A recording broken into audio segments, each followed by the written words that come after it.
All right, all right. What's going on, guys? Good morning, good morning. I tell you what, I love that soundtrack. That is, of course, Final Fantasy orchestrated by Pontus Hultengren Music. I think is how you pronounce it. Good stuff, good stuff. Let's see here if we can get started today. So, as the sign says, we're going to be talking about the Mcdrizzle and Smashjt stuff. See what's I've watched the first two videos on it, and which aren't available anymore. So we'll start there. The first two videos aren't available. First one is when Mcdizzle, well, I guess technically three. Uh, First one is when Mcdizzle. Oh, hold on one second. Making a crazy mess here. So I guess the first one is when Smashjt put out the information that had been leak fed to Mcdizzle. Well, let me go over the situation first for anyone who may not be too keen on it. So Smashjt put out a video about uh what was it called? Assassin's Creed, the new Assassin's Creed game getting delayed again. That turned out to be information given to him by another creator called Mcdrizzle Gaming. Mcdrizzle Gaming is kind of becoming known for his anti woke content. He's made a couple videos on Grums. Not a big fan of Grums. And he's also what's going on here?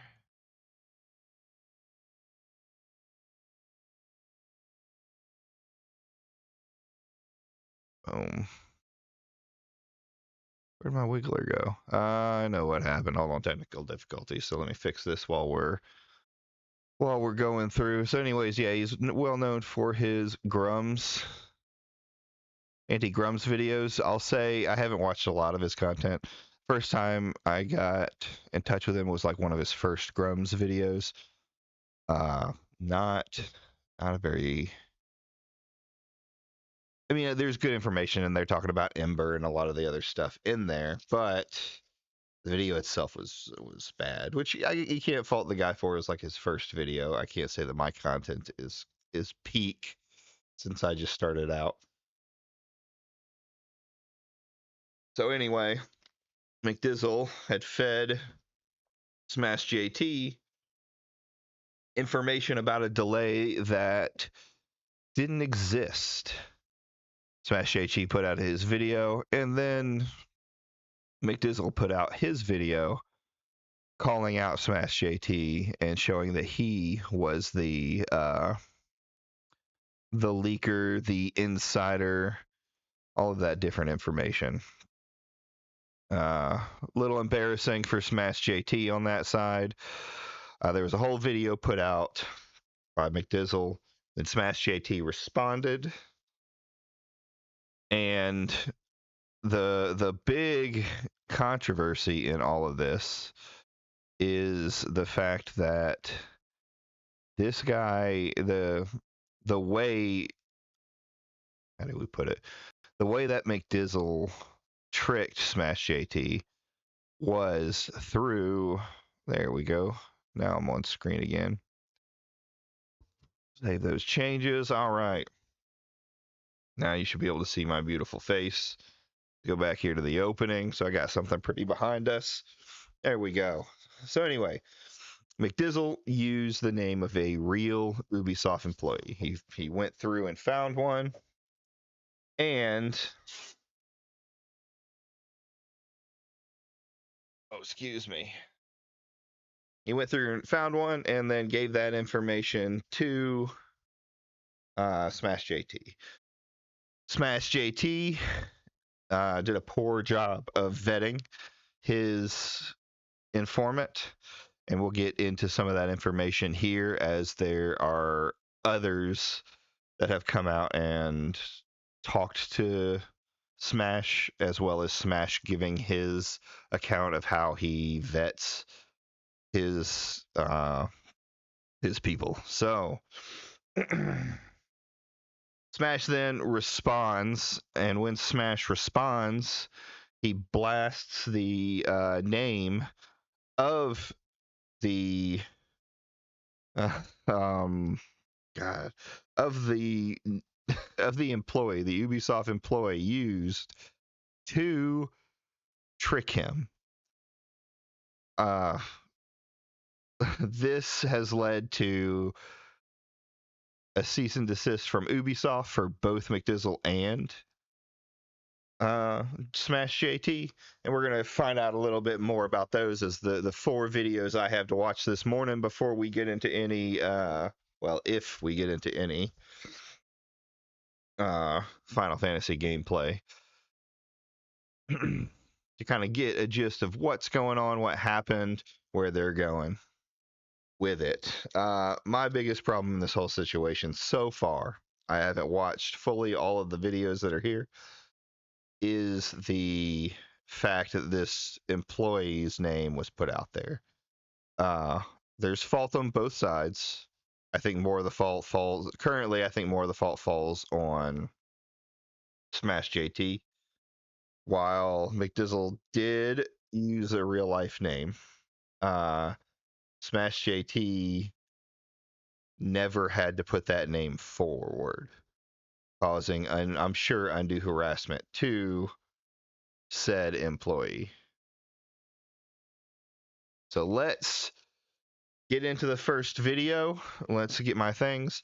All in all, when I view this, I'm going to be upfront right now for everybody who watches or everybody who comes in listening. I am not a Smashjt fan. I used to be really into the anti-woke group. I was a big Endymion fan, started to get into Smash, and now I've just kind of, after doing even just a surface level research, I started looking into it more. It's overblown. These guys are, I don't want to say grifters. Grifters is an overused term, but they're dishonest in their reporting. They twist information to make it seem worse than it is, and they nitpick every subject that they constantly can. They're not concerned. It doesn't seem like they're concerned about gaming. They're just concerned about making it as loud and uh, as loud as possible, even situations that aren't a problem. You know, it's become like the meme of it's almost becoming, because I can't say that all the creators are this way, of, black and gay equals uh, uh, equals DEI woke, they're kind of the same thing. It's become slop. It's become everything is woke. It's become a lot of different things, and there's critiques that I will definitely give to the gaming industry, and I do believe there are things that are DEI. I just don't like the way it's reported. It's bad journalism on both sides. So anyway, enough of me rambling. Let's get on to the first video here. Let me get it up and going. Should have had that ready, huh? Window. Oh, here we go. Here we go. Boom, boom, boom, boom. There it is. First video is Ubisoft just sent me a cease and desist. Oh. Let's watch it, get into it, and I'll be pausing and giving my points throughout. Whoop, wrong one. We don't. No more Final Fantasy music for right now. So I've gotten another cease and desist, this time coming from Ubisoft. And the letter that I received from the Ubisoft lawyer team is specifically related to the Mcdrizzle impersonation situation that many of you might recall from a couple weeks ago now, where he impersonated an employee at Ubisoft and sent me a fake email trying to break a leak and seeing if I'd fall for it, which I did. And then he redacted the employee's name and tried to make it sound like I just fell for nothing when I'm like, no, I researched everything. And this employee that you used that you redacted is actually a person that I needed to show people because otherwise nobody would believe me. And now I'm getting a cease and desist. Okay. You didn't have to show people. Two points. On the first video that Smashjt posted, there was a small apology, but to me it wasn't a very good video. Most of it was McDizzle's a troll, blah blah blah blah blah blah. And there was a small apology at the beginning, but I would say almost 75% of it was about what a troll McDizzle was and all this thing he had to do. The fact that at this point, this very point, we'll watch the rest of them and see if his watch the rest and see if his idea changes. Is he didn't have to show the name of the Ubisoft employee. So, and the idea, yeah, there are going to be people who don't believe him, sure, but even then, McDizzle called out and said he did it. This wasn't a situation where he, like, why would he not be believed? McDizzle said he did it. Why do we have to put the name out? That doesn't make any sense to me. Employee at Ubisoft and sent me a fake email trying to break a leak and seeing if I'd fall for it, which I did. And then he redacted the employee's name and tried to make it sound like I just fell for nothing when I'm like, no, I researched everything. And this employee that When did he do that? Was that on Twitter? Because I don't think he made another video. The video he had was clear that he had used the name, right? So why does unredacting the guy's name prove that it's right? Like, I don't understand that. McDizzle admitted to coming out with it. He said, hey, I did the thing that everyone thinks is bad. you used that you redacted is actually a person that I needed to show people because otherwise nobody would believe me. And now I'm getting a cease and desist from Ubisoft for talking about that specific employee. What's going on, guys? Well, yeah, I mean, they're in their right to do that. They're protecting their employee. Undue harassment was probably sent their way. Is there direct proof of it? No. But yeah, that's exactly the right move. Welcome to another episode. And I hate saying that about Ubisoft. Of Smashjt. And yeah, Ubisoft wants to apparently sue me if I don't listen to their demands. That's what a cease and desist is. Stop doing said action, or we will sue you. Hit that subscribe, give me a like, and check out smashjt.com for the full article that I'll be going over in this video, including the details from the emails and, of course, the people's names being redacted for obvious reasons. So we'll get into that. But yes, Ubisoft did just send me a cease and desist. And not every day that you wake up to legal threats from major behemoths of gaming companies, or in this case, Ubisoft, which is formerly. But yeah, that's exactly what happened when I received a cease and desist from the actual Ubisoft lawyers. The reason? I was duped by a troll by the name of Mcdrizzle Gaming, impersonating one of their employees over at Ubisoft. And instead of going after Mcdrizzle, they instead thought it would be a good idea to come at me. And they went after McDizzle. They did. That did happen. I wonder at the time if McDizzle had put it out or not. But you could probably, so like, I would assume that if we were both talking about a subject, that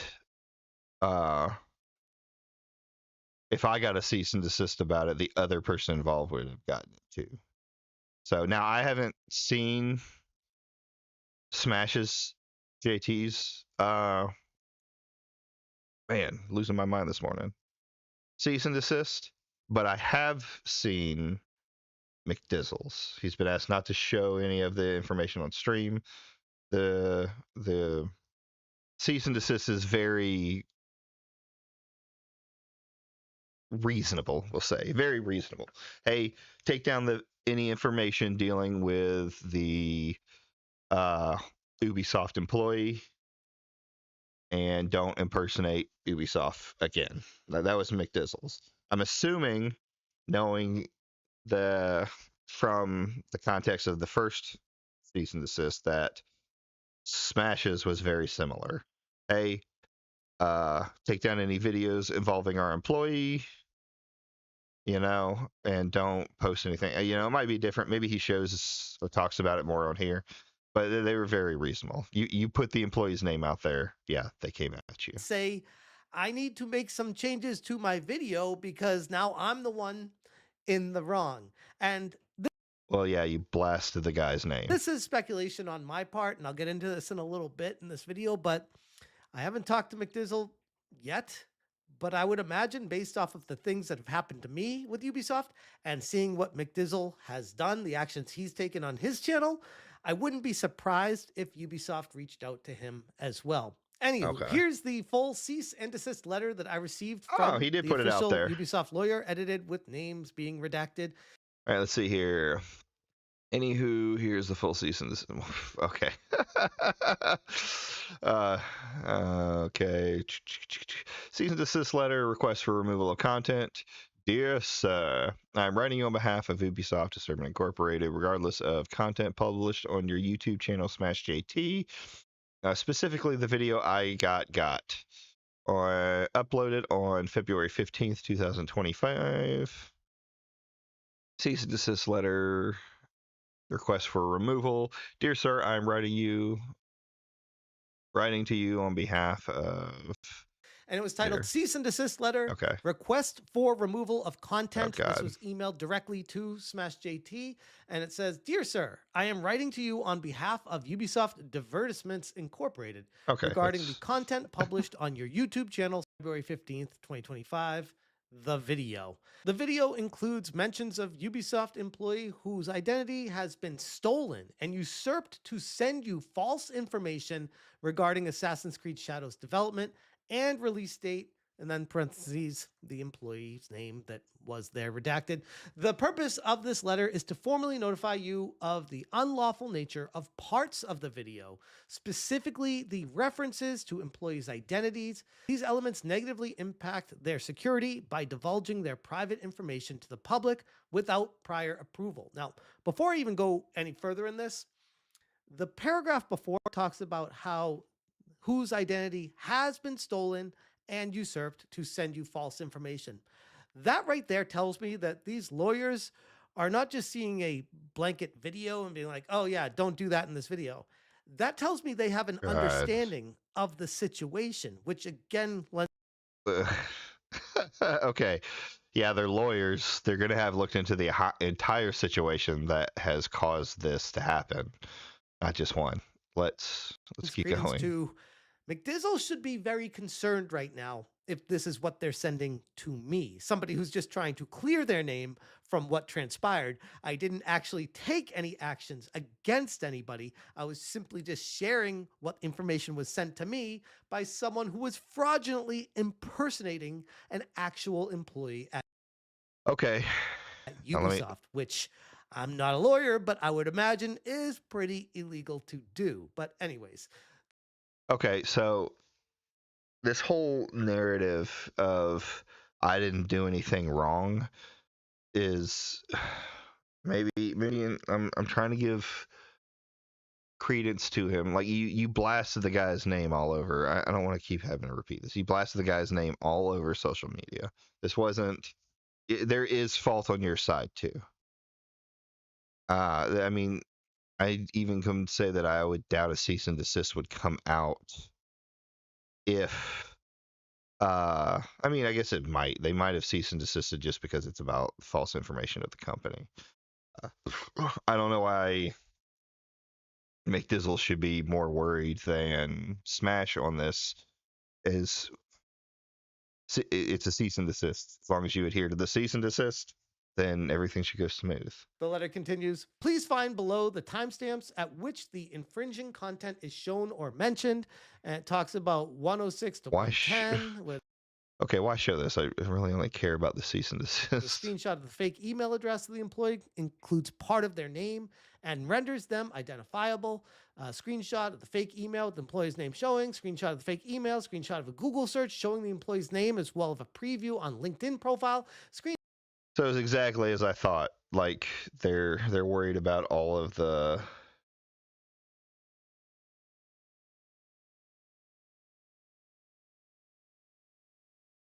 they're worried about all of the things involved. They're worried about their employee. They want you to take all the information off their employee had, right? Screenshot of employee's blog with their name showing, screenshot of a fake email with the employee's name showing, screenshot of the fake email with the employee's name showing, and all these things that they're bringing up. And I'm just like, yeah, technically, none of this is illegal. This is just one of those, it's all public information. So I'm just showcasing the public information. But Okay, but yeah, that's fuck me, dude. That's not the point. The point is it is fucking an employee who has absolutely nothing to do with this fucking situation. I agree. It's not fucking illegal to do that. It's not illegal to put out the information. It doesn't make it not a shitty thing to fucking do. still, just to be courteous, I'm like, okay, I'll hear them out. But still, they say Oh. it's not legal. They say it's unlawful on parts of it. I'm like, well, they can't say it's unlawful. Only a court of law could say that, but whatever. These lawyers will write a Thanks for the technicality. I appreciate that. cease and desist to scare people. And I understand that better than most people these days because now I'm becoming used to this. It's like old hat getting a C and D, but regardless. Together, the infringing content. Ubisoft takes the protection of its employees very seriously. As such, we formally demand that you take the following actions within 48 hours upon receipt of this notice. Cease and desist from any further unauthorized mention of the employee's identity. Sure, that employee had nothing to do with this situation. I do not want to bring them up. I don't want to indicate who they are. I don't You shouldn't have brought him up to fucking begin with. Come want on. to talk about them anymore.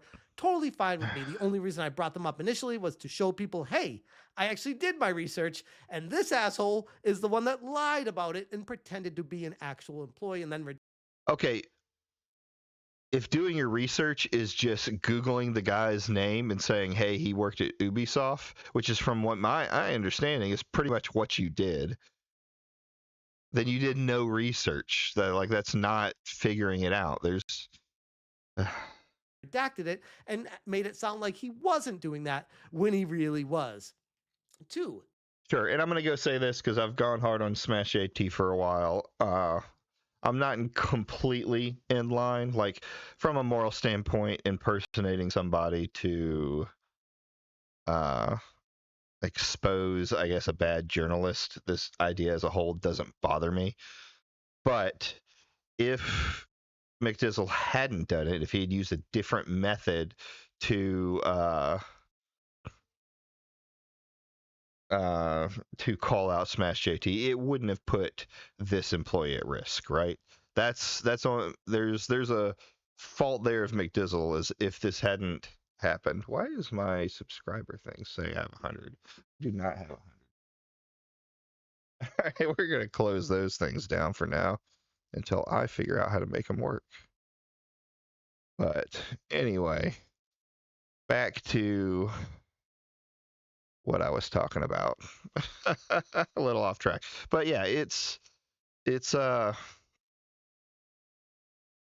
there's definitely a fault there. McDizzle's at fault for using a person's name to do it because it put that person at risk. I don't know if he thought maybe, oh, Smash is a journalist or claimed to be journalist, like he wouldn't drop a dude's name out in the open. But yeah, I don't know the situation there, but it put it at risk, and then Smashjt is the one who blasted it all over the internet. You know, McDizzle redacted that information. This cope that, oh, I had to prove he was right is dumb. No, you didn't. McDizzle already admitted to it. I don't know where you got that. edit the video to eliminate the infringing content and any content allowing the partial Uh, or full identification of the employee, which, sure, I will do that out of the kindness of my heart. Not that I think that it's illegal what I did, but understanding that this employee does not deserve to be put in the limelight. They didn't do anything to be out there, and they should be able to work and live their private life as an employee at this company without this kind of drama surrounding them. Totally understand that and am respectful of that. So I will gladly blur them out as a kindness gesture to them. Again, I don't as you should have done the first time. feel like it's illegal, but that's not the point here. I just want to try to do the right thing. And 3, provide written confirmation of compliance with this request by sending an email to, and then they gave me their email address, which was an official Ubisoft email address. For those of you wondering if I'm falling for a fake right now, no, I'm not. This is an actual Ubisoft lawyer. Failure to comply with the specified time frame will leave us no choice but to pursue all necessary legal actions to protect the employee's interests. This includes, but is not limited to, helping the employee press criminal charges against you. We trust that you will treat this matter with the urgency and seriousness it requires.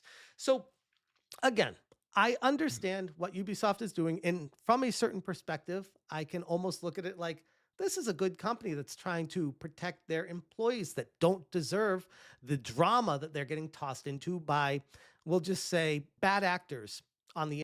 All right, so that's true. Yeah, you could call. I will say that both Mcdrizzle and you, from Ubisoft's perspective, are bad actors. Good call. Good call, Smash. The internet, like Mcdrizzle Gaming. But regardless of that, I don't necessarily believe they would be successful in pressing criminal charges against me, but that doesn't matter. That's not here or there. The greater point of this is I just want to try to do the right thing for this employee. And if this is something that they're taking very seriously, I would like to accommodate them and work with them to do the right thing for that. They said, awaiting your prompt confirmation, best regards, and then their name. They also attached a bunch of screenshots taken from the video referencing timestamps in the cease and desist letter. Now, it's one thing to get called out for the actual legal issue, but in this case, no. I was literally the victim of an identity theft Oh God, like literally calling himself a victim. Come the fuck on, dude. hoax. Instead of working with me to find the real person responsible, Ubisoft seems to be coming after me. Although I haven't spoken with Mcdrizzle Gaming, I see on his channel right now that his latest videos covering the situation have now been removed off of his channel. So he no longer So has the video he made about this situation there. okay, hold on. I gotta go back. Gotta. Legal issue, but in this case, no. I was literally the victim of an identity theft hoax. Instead of working with me to find the real person responsible, Ubisoft seems to be coming after me. Although I haven't spoken with Mcdrizzle Gaming, I see on his channel right now that his latest videos covering the situation. So they're not coming after you, bud. They see the only thing that they see from their side is, well, they see two things. One, you put out false information on them. Two, someone fed you that false information using an employee's name, Mcdrizzle. And 3, you blasted that employee's name all over the internet. So they don't care about going after the right person, quote unquote. What they want is the action of their employee's name to not be all over the video. So they went to Mcdrizzle, which you're talking about right now, and told him to take down his videos, and they went to you to take down your videos. Like, are you trying to say that they're coming after you because of the videos you make about their games? Have now been removed off of his channel. So he no longer has the video he made about this situation there. And I would venture to guess that this is something that he decided to do because they either contacted him or he realized what he did was potentially highly illegal and would put him in some hot water if they were to ever contact him. So Highly regardless of illegal? that, I responded, "Dear Miss," and then the lawyer's name, I appreciate you reaching out regarding my video and the concerns surrounding Ubisoft employee and then their name redacted. Out of respect for your employee's privacy and well being, I have taken the appropriate steps to edit the video and remove any content that could potentially identify him. I want to make it extremely clear that I have taken these actions as a voluntary good faith gesture, not as any kind of admission of legal wrongdoing. Situation in question began due to an individual by the name of Mcdrizzle Gaming who was impersonating, redacted the name, and provided me with false information. I was unfortunately deceived by this troll. If your firm is actually serious about addressing this issue, I would like to know whether or not you intend to pursue legal action against the actual Oh perpetrator who engaged God. in the identity theft and misrepresentation, rather than what I see happening here and you directing your efforts towards me, who is merely a victim of this unethical deception at the end of the day. I would genuinely appreciate further clarification on this matter. In the meantime, please consider this written confirmation that the necessary adjustments to the video have been made. Best regards, Smashjt. This whole situation is completely ridiculous, but honestly, is anybody surprised with how this stuff works? I took steps to blur out and remove any What makes it ridiculous? Remove the. Hold on. What? and all mention of the employee that was used by Mcdrizzle. But from the looks of it at this point, instead of tracking him down, the person who actually stole Ubisoft employee's identity and spread the misinformation, they're going after the guy who got tricked into following. God. All right, Smash. Like fucking for real. You're not a victim of every single person that comes at you for something. This. Yes, you were tricked because you had bad practices as a journalist, quote unquote. I mean, I think you're just a YouTuber, just like all of the other YouTubers that are on here calling themselves journalists or insinuating that they're journalists, right? It's oh, you got to stop with the victim Andy stuff. Talk more about what you're gonna do to make sure this doesn't happen again. doing what they told me. So it's not the greatest look right now for Ubisoft, but I am curious to see if they are maybe pursuing Mcdizzle Gaming a lot harder than I am right now, but I don't know at this point. Does Ubisoft actually care about stopping identity theft, or are they just trying to cover their tracks and silence discussions about Assassin's Creed Shadows? By What the fuck is this shit? Do you have to make it about slop Ubisoft bad? Like, okay, I get it. I don't like Ubisoft. They make slop games, right? It's been the same game. There's not a single game that they make anymore that isn't the same game, you know? But that's not the situation here. A name of their employee was put out. False information was said about their company. They put out cease and desists to stop that behavior. That's all there is to it. by going after me here instead of the real scammer, it seems like their priority You put the guy's name out. is damage control rather than any kind of justice. I don't believe I did anything illegal by clearing my name, but at this point, I'd rather not have to deal. It's not about it being illegal. It's about you causing undue harm to said employee by putting his name out there. He, after that fact, probably received emails and other things from actual trolls. So it was a completely avoidable situation, right? And I don't know if there's a case. Like, it doesn't have to be illegal for Ubisoft to sue you for causing their employee undue harm, right? He's an individual person. He's not a public figure like you, whether it's public information or not. With another frivolous lawsuit. So I just went ahead and blurred the names in the video. Honestly, I would be seriously concerned if I was Mcdizzle Gaming at this point. I feel like Ubisoft has a much stronger case against him, and if the axe they were grinding on me was just getting started, I am genuinely curious as to see what their next step here is with. Okay, the way a cease and desist works is they send you a cease and desist. If you complete the action, they don't sue you. Like, are they just going to make up something else to come and sue you for? They would just sue you for that. Mcdrizzle Gaming. And again, I would be very concerned if I was him. I would be covering my tracks. I would be deleting tweets. I would be deleting. I wouldn't. I would be complying with the cease and desist and moving on if I agreed with it. Videos, removing any kind of evidence of any kind of wrongdoing with all of this to make sure you're doing your best to hide and hope this blows over. But at the end of the day, yes, I did get fooled and I will try to be better with the situation and I will be better. But like I always say with these situations, take everything any YouTuber or even a journalist with incredible, insane amounts of integrity, if they even exist out there, with a grain of salt, because no matter what information gets provided to you, it could be wrong, incorrect, or change, or even the verification process could be broken by someone sending fake information to prove they are someone who they really aren't. Like I said in the previous video, what's preventing Mcdrizzle from going to the next step and falsifying information about the person? Dude, come the fuck on. Like, what are you talking about? It's clear that Mcdizzle completed what he wanted to do, and that was to prove that you were not doing enough research on your insiders.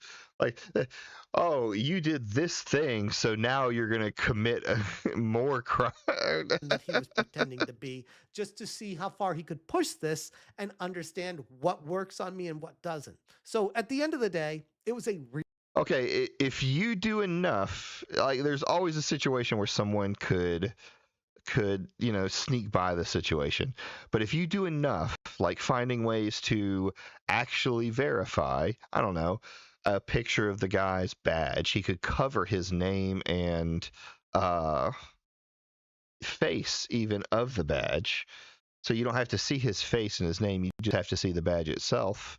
And I'm sure you might be able to find online if there's an actual badge. Yeah, someone could make a fake badge, but you could still compare and be like, this one looks a little bit off, and go from there. I'm sure there are other messages, other things you can do. I'm not a journalist. I personally would never take insider information because I don't trust myself to do it.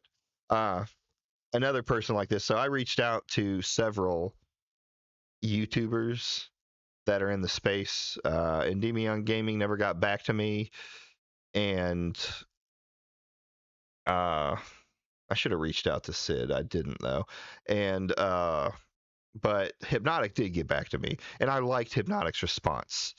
Uh, it was, what was it? It was he doesn't take them. He just doesn't take them. Period.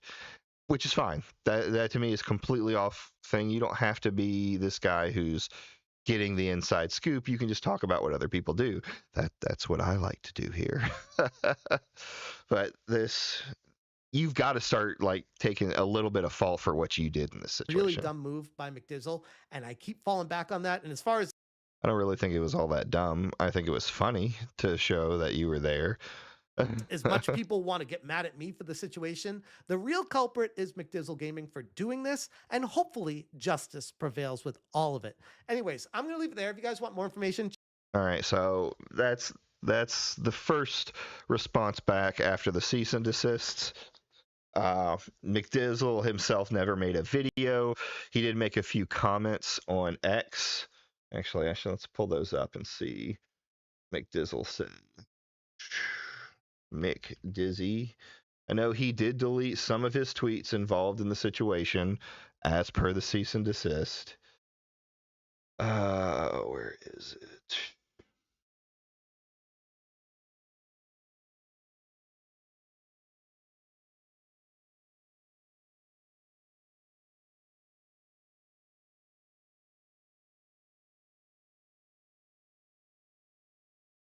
The only one involved in any lawsuits. That was a bad message.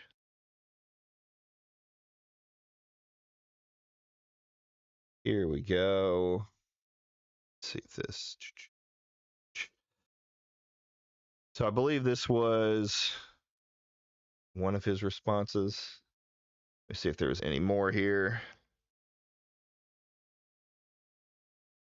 McDizzy Gaming.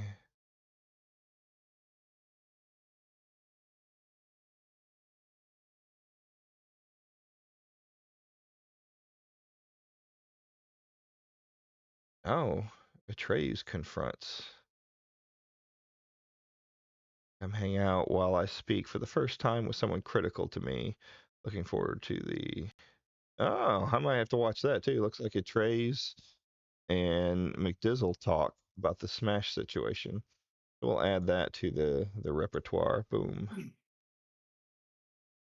I haven't watched much of Atreus' comment. I kind of fell out of the anti-woke. But anyway, let's go ahead and go with this. So this is a Mcdrizzle kind of response.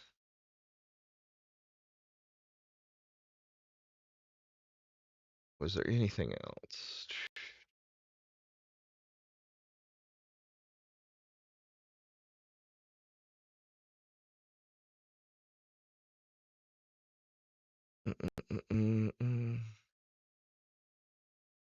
McThizzle does talk too much about this. Sometimes I think he answers every shitter that comes out, and that's not necessarily needed. All right. Anyway, we're gonna go with this. So for those voice crack. For those wondering, I removed tweets and videos to comply with a cease and desist. Part of this as well was to not impersonate an Ubisoft employee for any intent in the future. So he even admits right there, I will no longer be, no intent in the future for Ubisoft. All compiled, all complied, and I think I can work with that. Um, I take it pretty seriously. I have said my piece to those that matter in the situation. I understand Smash also got a cease and desist. I hope he takes it seriously, as sharing personal information to a large audience is no joke. To the people who are angry on behalf of their favorite YouTuber, I don't know what to tell you. I've been reasonable, mature, and adult in this whole time and actually gave Smash some good faith that I did not need to and provided him with the name of one of his BioWare leakers, which isn't me. If you so so this is basically I kind of knew this anyway, but this is confirmation that another one of his leakers wasn't a real leaker. Uh, Someone else tipped me off that this was happening. Remember, this is a pattern, not limited to Smash, around bad faith reporting by anonymous sources, name/role, and nebulous information. Shouldn't be enough to assume you are talking to an insider. Oh, nebulous information. Name and role and nebulous information. Basically, anything basic you can find online. Ugh, can't read today. Shouldn't be enough to assume that you are talking to an insider leaker because it lines up. And I agree with this. Like if you're gonna call yourself a journalist or if you're gonna take insiders, I think at the point if you're taking insiders, you're calling yourself a journalist. Uh, you should be doing everything you can to vet those. I don't know what that means. We'll see if we can find someone who does. Do I have an apology for Smash? No. Why would I apologize to a large YouTuber who has blasted out my personal information? Not a dox, but defer them, but definitely through my name and general location out to his angry smashers. Keeps keeps talking about me, but doesn't have the guts to talk to me. But can't seem to get me off his mind after almost 2 weeks. Uh, as well as blames me for the situation he is in. Well, I mean, you are the one that put him in it, but it's also his own actions. I see where you're going there. It's tough to strike a concilial tone with that. Although I have tried, you control the buttons you press. Stop being a victim and blaming me for your oversights. So yeah, I agree. That is uh, that is fair. Though, was there anything I just like? So he complied to the cease and desist. I don't think he has anything to worry about. Once we're to this point, both people have received a cease and desist now. As of 2 days ago, when I talked to both Smash and Mcdizzle, neither of them are under any litigation. There's no lawsuits and no law enforcement agencies have reached out for questioning or anything like that. So that's where we stand right now.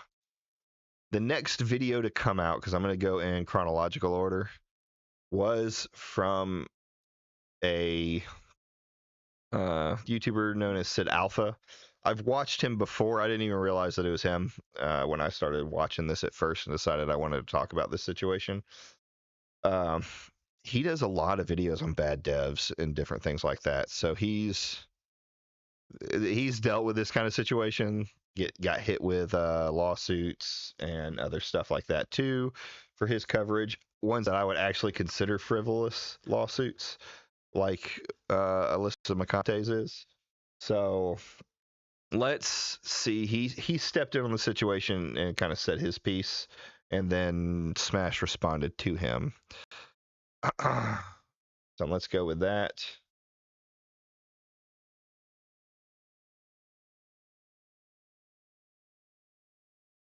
What am I looking for? I'm looking for what's over here. All right, here we go. Okay.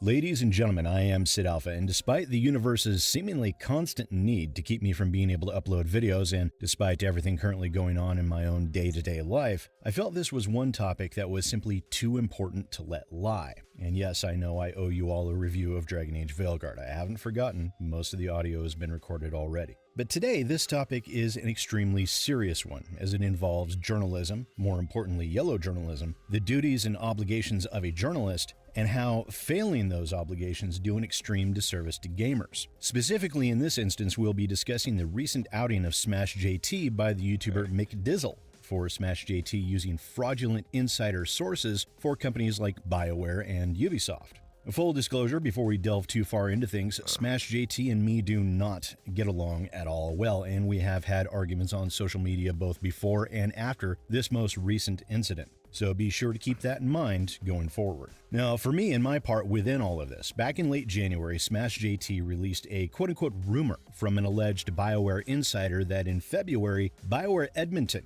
was going to be shut down due to both the failure of Veilguard and the compounding failures of Anthem and Mass Effect Andromeda. Now, this raised a huge concern for me in regards to that claim, and it was a concern that I was surprised to see literally no one else in terms of gamers or journalists pick up on, and I'll get into that in just a moment. But due to how absurd I found this claim to be, I reached out to Smashjt to query him about how he goes about vetting his insiders. Now, I have had... Okay, so this wasn't even about the initial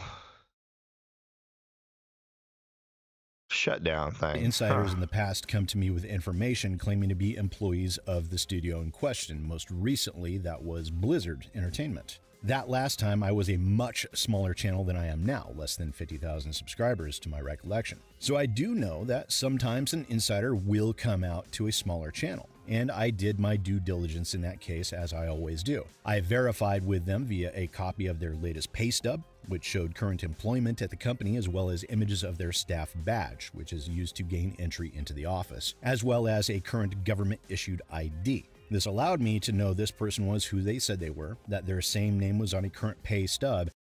See how simple that idea is? Current pay stub, picture of the ID, their actual ID to prove that it's them. Things that are very difficult for a random troll to fake online. That just, right there, that's the bare minimum I think you could do to make sure someone is who they say they are, not look up their name online. And that their identity was again on a company-issued access badge, which for any journalist this would be considered minimal but passable levels of verification, which is the bare minimum bar I would expect for any journalist handling an insider. To verify their identity and their veracity, as well as to make certain that you have a baseline of information to protect that insider's identity from any potential company backlash over a leak occurring. Which all of that falls under the most basic of guidelines under ethics in journalism, which is taught to all journalists in college during their first year. Now, as I said, I reached out to Smashjt to query him about his verification process. I sent him a DM on Twitter or X or whatever you want to call it, and I sent him an email at the same time.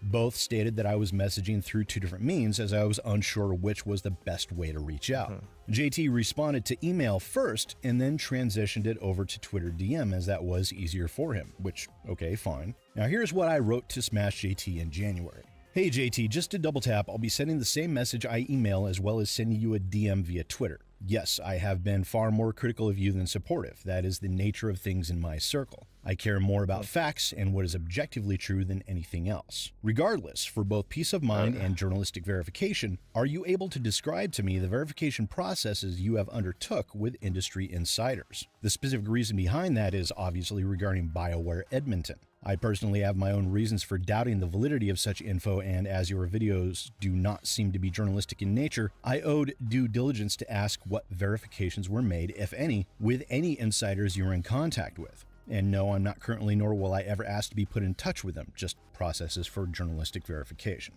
Now, note in there I did say for peace of mind. I was curious, thinking I was reaching out as a professional courtesy within my curiosity, and at that time I had no plans of pursuing the matter quite yet, and as it will turn out, my instinct was correct. The Smashjt responded to my email stating, "Hi there, honestly nothing in particular. People reach out to me just as you have here in Nothing in particular is that's an odd statement. chat. They work at these organizations and appreciate my coverage and trust me to get it right and their message out there anonymously. Honestly, I have no clue why I was picked, but I'm just doing my best that I can." Which, stating nothing in particular, is rather vague and non-committal, and that pinged my intuition a little bit. And I also wanted to impress upon JT that as a journalist, you really can't be doing this sort of thing and expect anyone to take you seriously as a journalist. It also begged the question, as within his video complaining about Jeffrey Grubb, another journalist with whom I've had personal beefs with in the past over concerns regarding ethics in journalism, and Grubb's not crediting JT with the alleged BioWare rumor.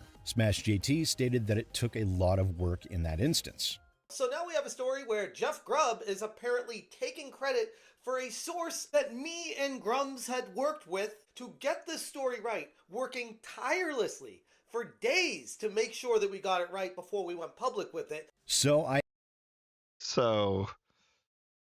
saying that, all right, I'm just going to say now, like saying that we worked tirelessly to make sure that it went through, and then to get caught out later showing that you aren't tirelessly working, or saying that nothing in particular is, I don't want to say damning, but says a lot about it. I asked the question, if you have done nothing to verify they are who they claim, what work did you have to do in regard to the Edmonton story?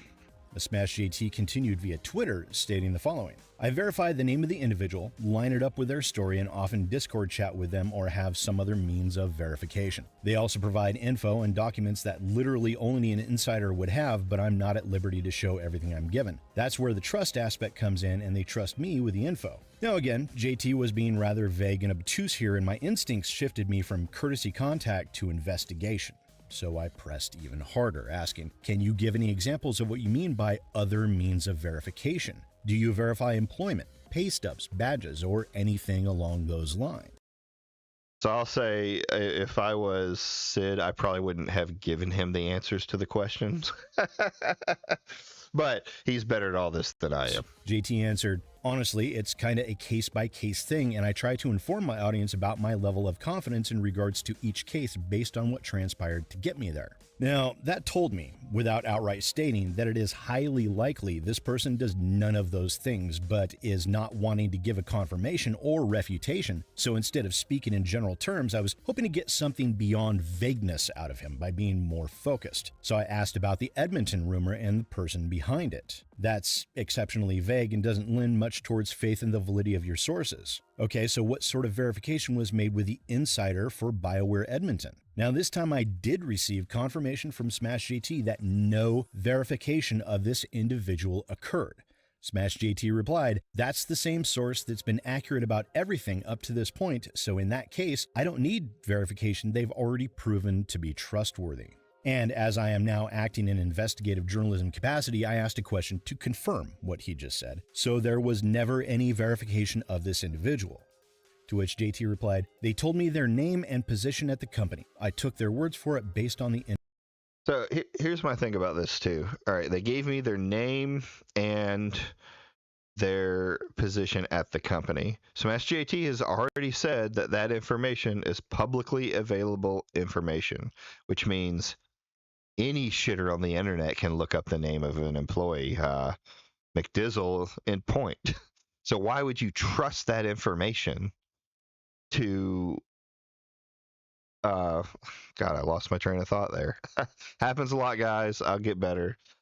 Like, why would you trust that information? Why wouldn't you go somewhere beyond that to something that you can, you see for your own eyes? Like, if he had only gotten, say, their driver's license or something like that, and that's still more than Googling their name online, right? Info they gave, it lined up. Right. I simply responded with the words "I see" and left the conversation at that. From that point on, it was proof positive to me, in Smashjt's own words, that he fails to adhere to even the most basic of journalistic standards or ethics. JT and me had since gotten into an argument, and after he made several claims about my character and my own intentions, seemingly attempting to poison the well, I decided the best thing to do would be to remove myself from the situation, as it would serve no legitimate purpose, and to wait. I chose to wait, as I suspected more information would come out in time, and it most certainly did at that. Now, that last statement Smashjt made, where he said, "I took their words for it based on the info they gave," it The answer to, and I miss saying this, and he says it again as it comes up, is I took their word for it. I, in my life, would never take the word of some fucking dude sending me shit on the internet. I would barely take the word of somebody who is in front of me in real life. Like, that is just absolute retardation to think that, oh, this guy's coming to me, he must be honest. lined up is continuation of a pattern that we see with Smashjt and his quote-unquote reporting on essentially a daily basis. It's something many of my viewers know is something I always try to combat, and that is the concept of confirmation bias. Now, the dictionary definition of confirmation bias is the tendency to interpret new evidence as confirmation of one's existing beliefs or theories. Put simply, from a journalistic perspective, it is holding a predetermined opinion or belief and a tendency to not only either majorly or exclusively seek out information to confirm that belief or opinion, but it leads one to neither question or want to question anything that confirms that belief or opinion. It also leads one to either dismiss or attack anything that runs counter to that opinion in order to protect one's own.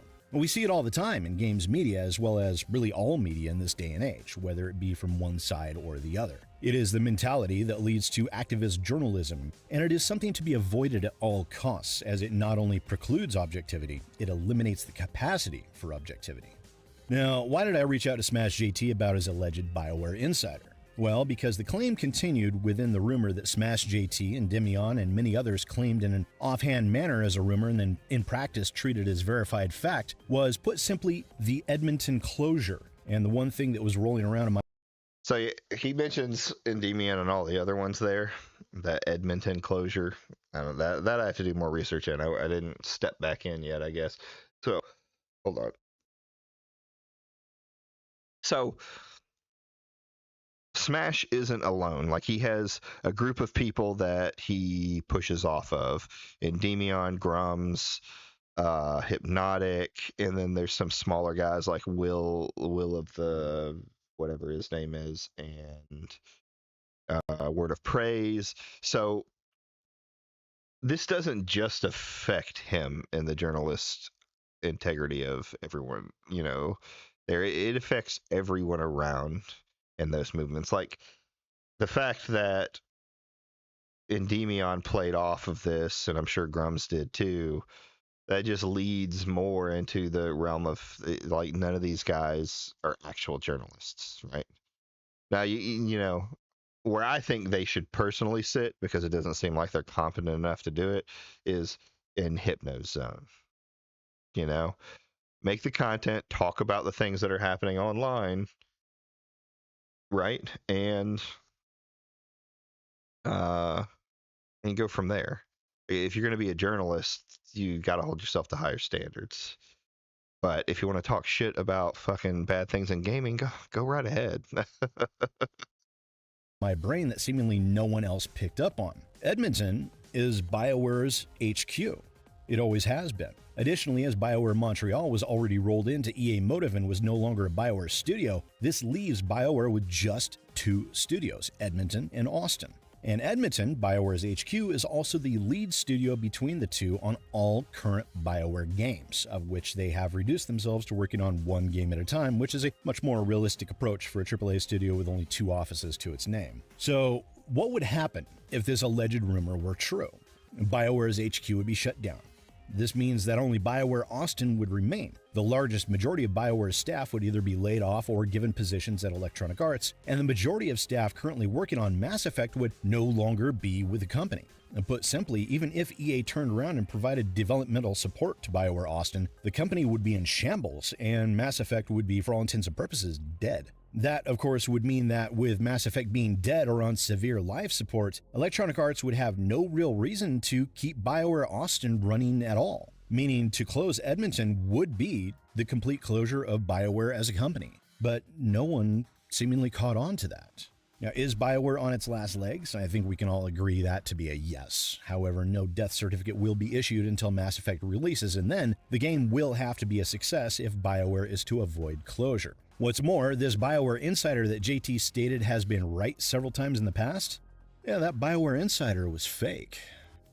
Now, in my communications with Mcdrizzle, I was led to another small YouTuber who was the actual source of the alleged BioWare leak. Using Proton Mail, this person Oh, so Mcdrizzle gave it to Sid too. Okay. who wishes to not have his identity disclosed, used the name of a person that works at BioWare and emailed Smashjt well before this BioWare leak, apparently pretending to be an insider and just making some well-educated guesses, which turned out to be true. Again, leading back to the statement that Smashjt made where he said, "That's the same source that's been accurate about everything up to this point, so in that case, I don't need verification. They've already proven to be trustworthy."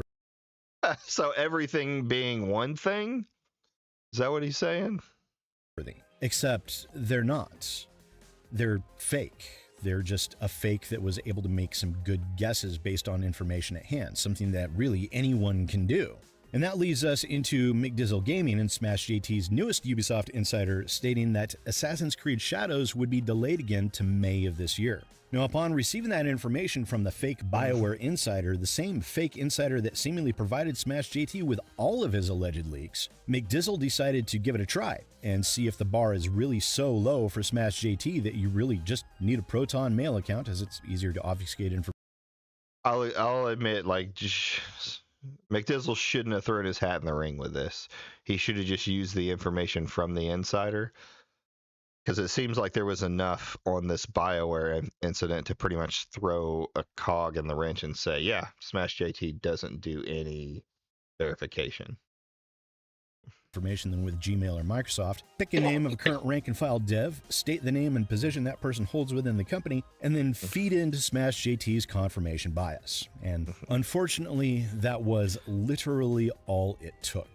Now, on the same day Mcdrizzle posed as a Ubisoft dev making the claim that Assassin's Creed Shadows would be delayed until May, Smashjt posted the video titled "Exclusive! Ubisoft Insider Assassin's Creed Shadows Delayed!" And through that process, precisely 0 attempt at verification took place. The Smashjt, so quick to publish this fake information, once again failed to do even the most basic of due diligence, once again passing along fake information in order to be quote-unquote first. And after that video was posted, Mcdrizzle dropped the veil and stated on social media, "None of this is reality, and I know this because I am the leaker, see attached. I did this to demonstrate the bad faith reporting in gaming news, especially around a game like Assassin's Creed Shadows. Ethics in game journalism is important. Smash could have asked for proof. He could have messed." So I'm sorry. I was wrong. I hadn't watched a video, right? I thought he made a video on it too.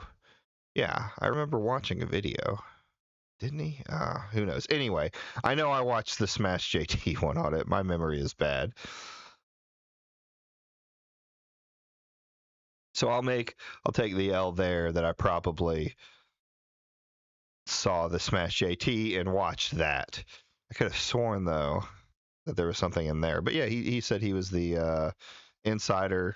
Messaged me on a different platform. He could have reached out to other sources, but he didn't. He did not verify any credentials as he indicated. meaning that Smashjt lied about verifying anything. The only communication is attached. Anyone can send an email to info@smashjt.com, pretend to be anyone, and it becomes news. This has been a trend, and I have more examples. In fact, his BioWare leaker reached out to me to say they were just messing with him. Make your bag of money, but don't expect bad reporting not to be called out. A way to avoid that is to do a better job. Now, within Smashjt's video, he said, "My insider reached out to me, and while I don't want to go into much detail, I will say I don't know this individual, but I have personally verified who they are by the name that they gave me and the credentials that they showed. So take this what you will from an insider letting me know the situation. And the information they gave me is going to be heavily redacted because I don't want to give out any information as to who they are or a way to find them. But the information that I do give you guys here is going to most likely blow your mind."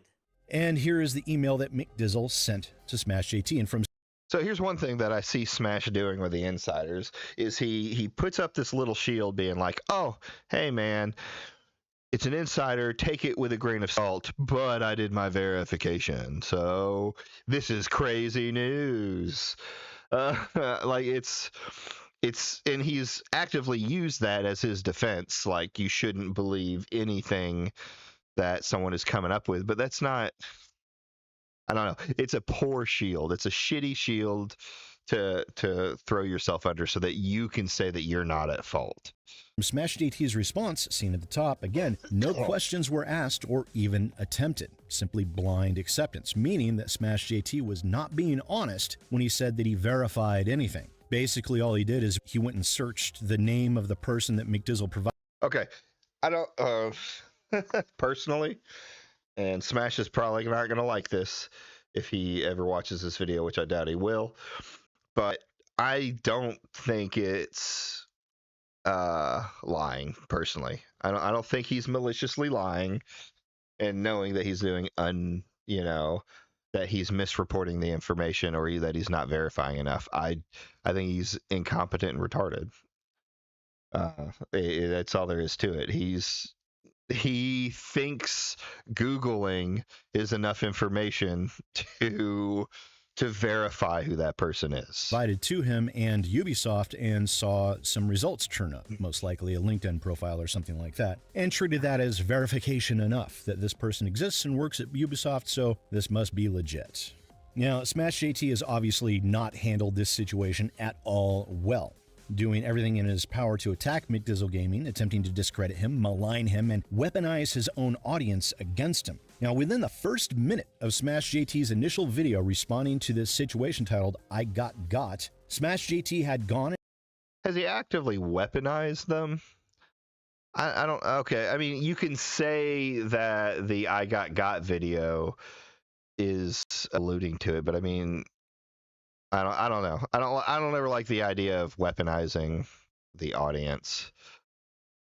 Yeah, if I say shit and I have an audience, more than likely those people are going to, going to go do what people on the internet do, but I don't know. And found the old personal social media accounts of Mcdrizzle Gaming and shared images of those while he spoke. Not the Mcdrizzle Gaming Twitter profile, nor his YouTube splash page, only the personal accounts that he was able to find, which Mcdrizzle himself admitted he should have done a better job at hiding his IRL identity. However, this sort of action, which is for all intents and purposes low-key doxing.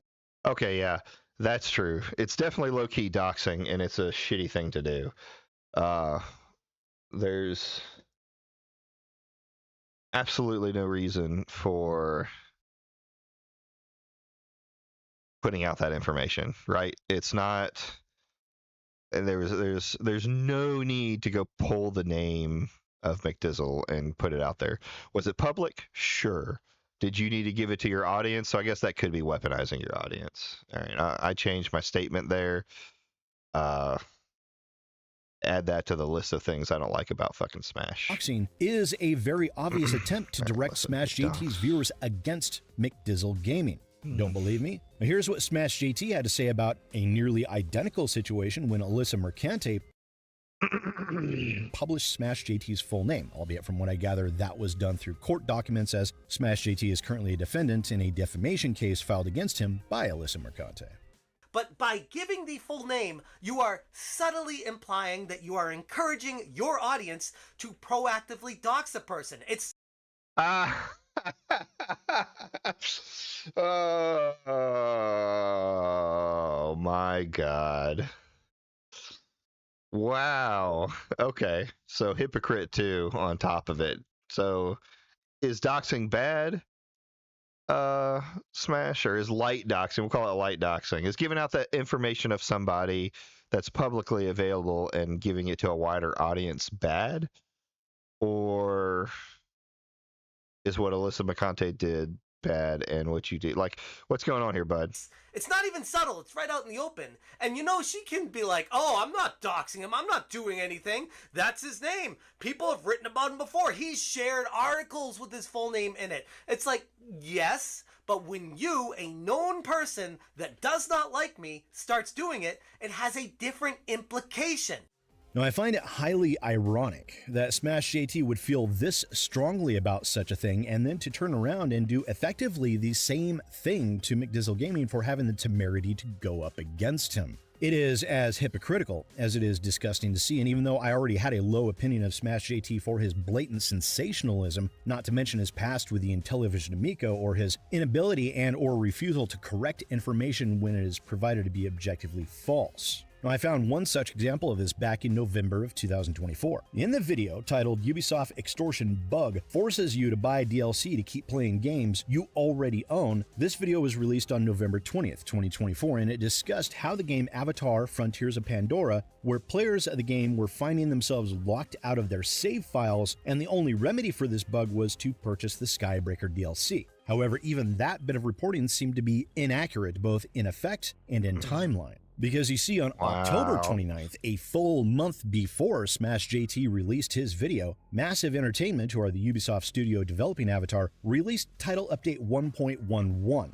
which both addressed and fixed the bug in question. And that small bit of research took me all of 3 minutes to hunt down. Most of that was spent because I wasn't aware of the bug in question. I wasn't aware of the situation, so I had to find what people were saying first, and then I found the patch update, all within 3 minutes.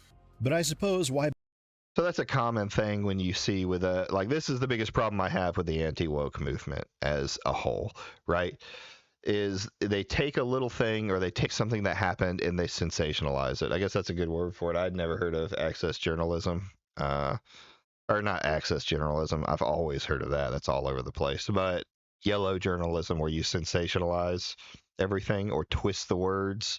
One common one that I see used is that something will happen and a game will get called out for being woke, and then they'll point towards the what is it called? User. I'm going to pull it up.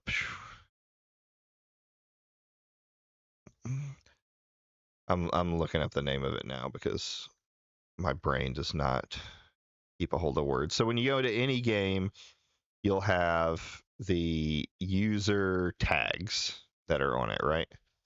So user tags will generally user-defined tags, and what'll happen is when a woke piece of content comes, or when Smash or any of these guys puts out a video on something being woke, the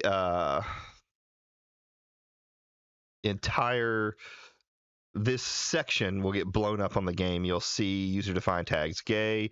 I think on Avowed it was particularly crazy because you had like the gay tag, sure, and then you also had politics and another like version of politician or something like that, or political. And I'm like, but like it's clearly users going in there and smashing the button. Same thing is that you would see in like a review bomb, right? Same thing you'd see in a review bomb, but wow, lost my train of thought. But what that'll happen, and then the company or the Smashjt and them will go get it and like, look at these tags that are on here. and it's dishonest in the way that they present it.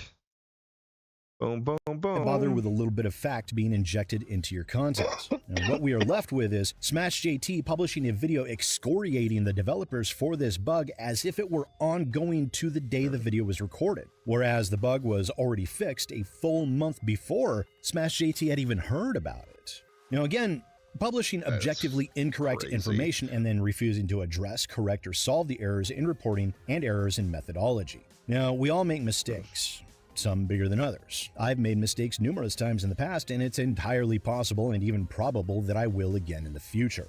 That is the nature of being a human being. Despite my firmly rooted sense of ethics and desire for objectivity, I'm not perfect. Close to it, but I'm not there yet. But when I do get something wrong, I correct it publicly, so people are aware of what the factual information on the subject actually is. I also make sure to refine my methods to make certain such errors don't resurface further down the line. Again, there's evidence of that on my channel. For me and my channel at least, that is the bare minimum I feel I should do. But up until recently, Smashjt did tout himself as a journalist. So I have to ask, can you be a journalist when you don't even do the most basic levels of fact-checking that should be required for any level of reporting, let alone the most basic levels of verification and vetting needed for an inside source? And I suspect for many, the answer would be no.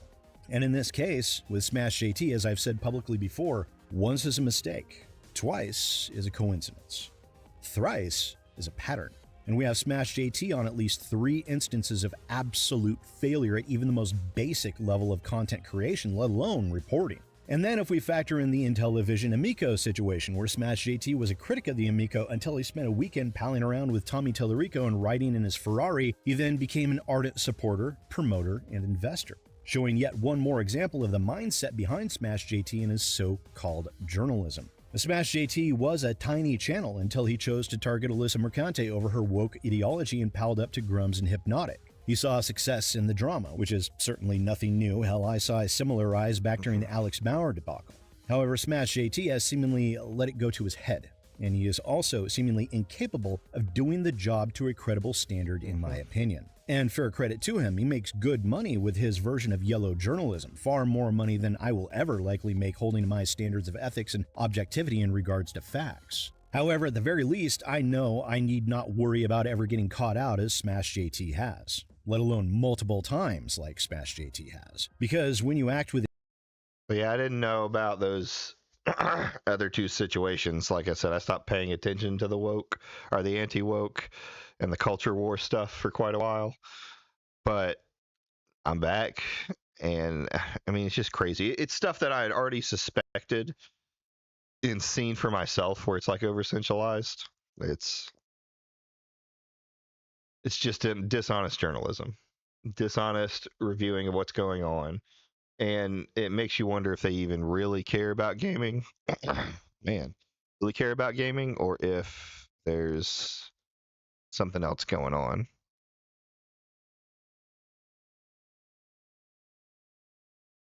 All right. With integrity, you need not fear the Reaper. Will this be the end of Smashjt? No, definitely not, because for most of his viewers, they did not notice or know about the fake BioWare insider, and no one saw the case of objectively fake reporting I found of him back in November. And even then, fans of someone are far more likely to be forgiving, and that forgiveness breeds forgetfulness. Unfortunately for Smashjt, this will also feed into his inflated ego and greed. Not for the sake of his channel, mind you, but for him as a person. Eventually, it may well lead to a mistake that cannot be forgotten or forgiven.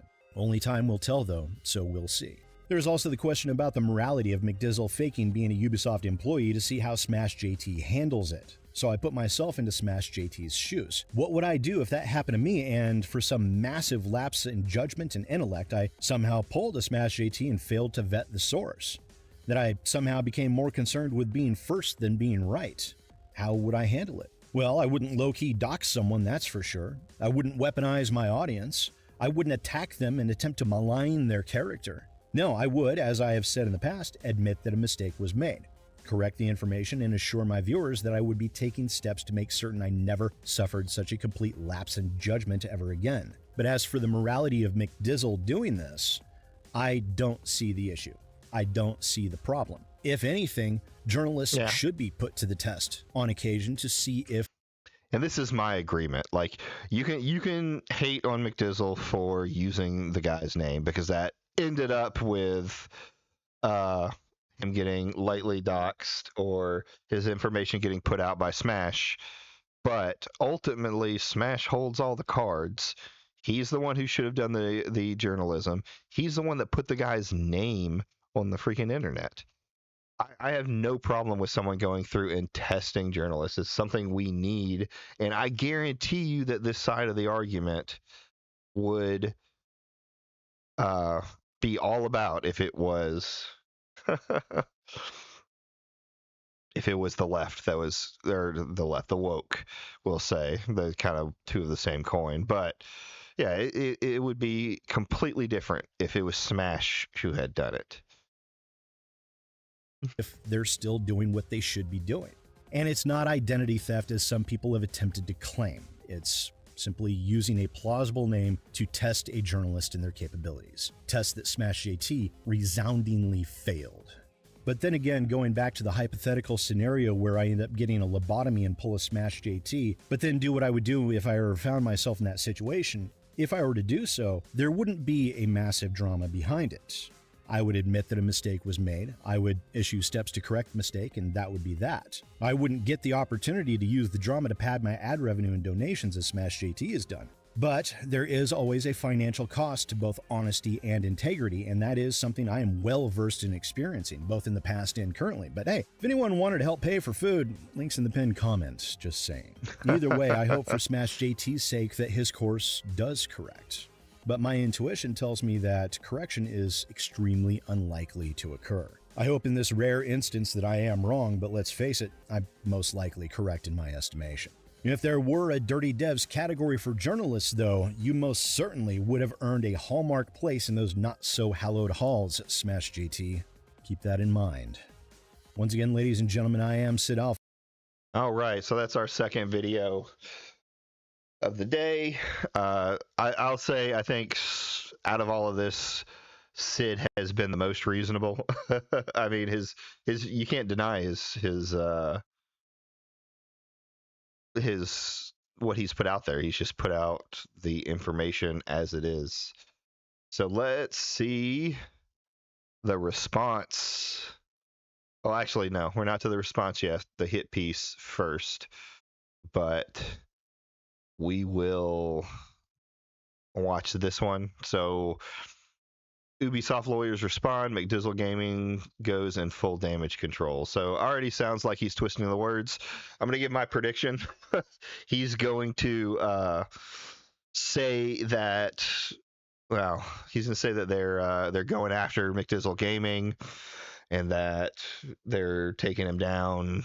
And the damage control obviously is going to be Mcdrizzle complying with the cease and desist, as per he did. I have received a reply from Ubisoft lawyers regarding my situation and Mcdrizzle trying to destroy my entire career by pretending to be somebody who he's not, an actual real life person that works at Ubisoft, a developer there, and saying that they were them while they were trying to send over a fake story to get me to leak it and tell the public that, just to prove something for a social experiment or something. It's not a social experiment there, fucking Smash. It's proof that you don't do proper journalism and don't vet any of your sources, so you just make up bullshit. Or you'll just take any bullshit someone gives you and run with it. I still really don't understand what the motives were. That's because you're apparently too dumb to be doing this job. Except for a got you to try to take me down. But at the end of the day, it didn't work out for Mcdrizzle at all. And the lawyers themselves have told me. What are you talking about? It didn't work out for Mcdrizzle. He got a ton of exposure for it. He okay, maybe I'm pausing. Let's take a look. Have reached out for further information from Mcdrizzle. What's going on, guys? Welcome to another episode of Smashjt. And I have written this article over at smashjt.com. We're going to go over this today, going through not just what the lawyers have said to me specifically in addressing Mcdrizzle himself, but also Mcdrizzle has a response that I found very, we'll just say, curious. Hit that subscribe, give me a like, and check out smashjt.com for the full article that we're going to be going through today. Ubisoft lawyers respond. Mcdrizzle Gaming goes into full damage control. The recent Smashjt Ubisoft legal So all this guy does is read off his articles. saga has received an official response from Ubisoft's legal team. It's shed some important light on their overall stance regarding Mcdrizzle stealing one of their employees' identities, and I have received direct confirmation back from Ubisoft that they have indeed reached out to Mcdrizzle Gaming, and while they didn't elaborate too much on the specifics, obviously, Mcdrizzle himself has also now acknowledged it in a tweet. But first, let's go over the latest email from Ubisoft lawyer to me. And again, I've had multiple people in my previous video talk about like, oh, how do you know they're real? It could be another fake. It might be like step 2 of what they're trying to get you on. I'm like, okay, maybe it's some elaborate hoax, but wait, what? Hold on. I completely missed that. What is he talking about? email from Ubisoft lawyer to me. And again, I've had multiple people in my previous video talk about like, oh, how do you know they're real? It could be another fake. It might be like step 2 of what they're trying to get you on. I'm like, okay, maybe it's some elaborate hoax, but it's coming from a @Ubisoft email address. That's what makes it not a fucking fake. You're not gonna find some random dude unless he hacked Ubisoft and got himself an Ubisoft email account. Like, are you fucking kidding me? Dude, this fucking guy's retarded. Hey, how do I know it's not fake? It's from fucking, it's an Ubisoft email. It's an internal company email address. And I verified the name of the person is a lawyer for Ubisoft. So you Googled his name. You're not sure if.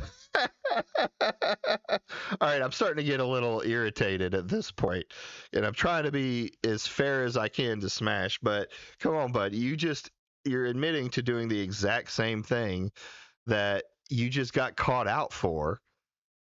I mean, if this is a fake, it's a pretty good fake. And on top of that, what they say, this wasn't even needed to be said. What I would expect them to say after the request came through yesterday. They said, "Thank you for your prompt response and for taking the necessary steps to edit the video out of respect of our employees' privacy. We appreciate your willingness to act in good faith on this matter. Regarding the broader issue, we want to clarify that we have also reached out to Mcdrizzle Gaming regarding their actions. That said, it remains important to be cautious when featuring information that could contribute to impersonation or reveal employee identities, even inadvertently. We appreciate your understanding and cooperation in ensuring that such situations are avoided in the future. Thanks again for your time and consideration. Best regards." And I mean, I probably don't need to redact the lawyer's name, but I'm doing that out of just, I don't want to deal with this with them. I'm just like, okay, their lawyer sent this to me. Great. I'm going to just report on it to you guys as far as what the situation is for full transparency. Well, in most cases, yeah, it's probably best practices just to redact the name.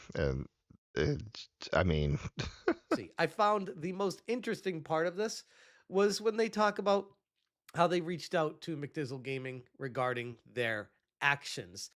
Yes, you even mentioned in the last video. And this leads me to the broader point of Mcdrizzle Gaming removing, privating, or deleting the video talking about the situation, trying to take down my channel by exposing me as some sort. Okay, he's complying with the cease and desist, which you did. You complied with the cease and desist. I can't find the video anymore on your webpage where this happened. Let's see here. Get to look at all the garbage that I look at. Smashjt.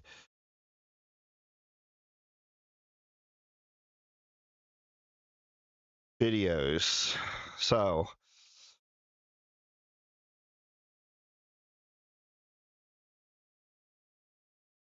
Scorched Earth. Am I missing it? This is a month ago.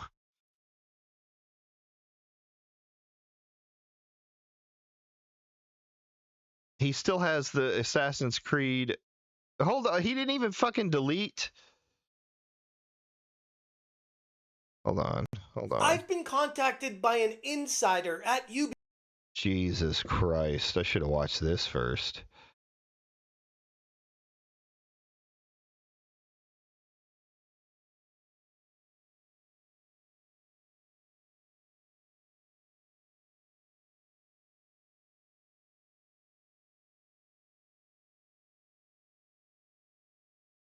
This is the video, isn't it? This is the video that is false information. You redacted. So hold on. Did you put your insider's name in here originally? What's going on?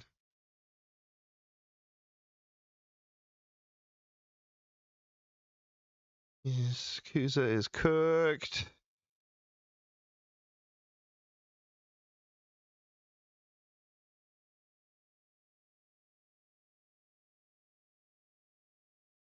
Massive shadows leak. That's not the one, right? What's going on, guys? Welcome to another episode of Smashjt Leak. Physical Okay, that's not it. So you kept up the video that is absolutely, I mean, God. Oh, hold on. No, let's not do that. I'm losing my mind this morning. I just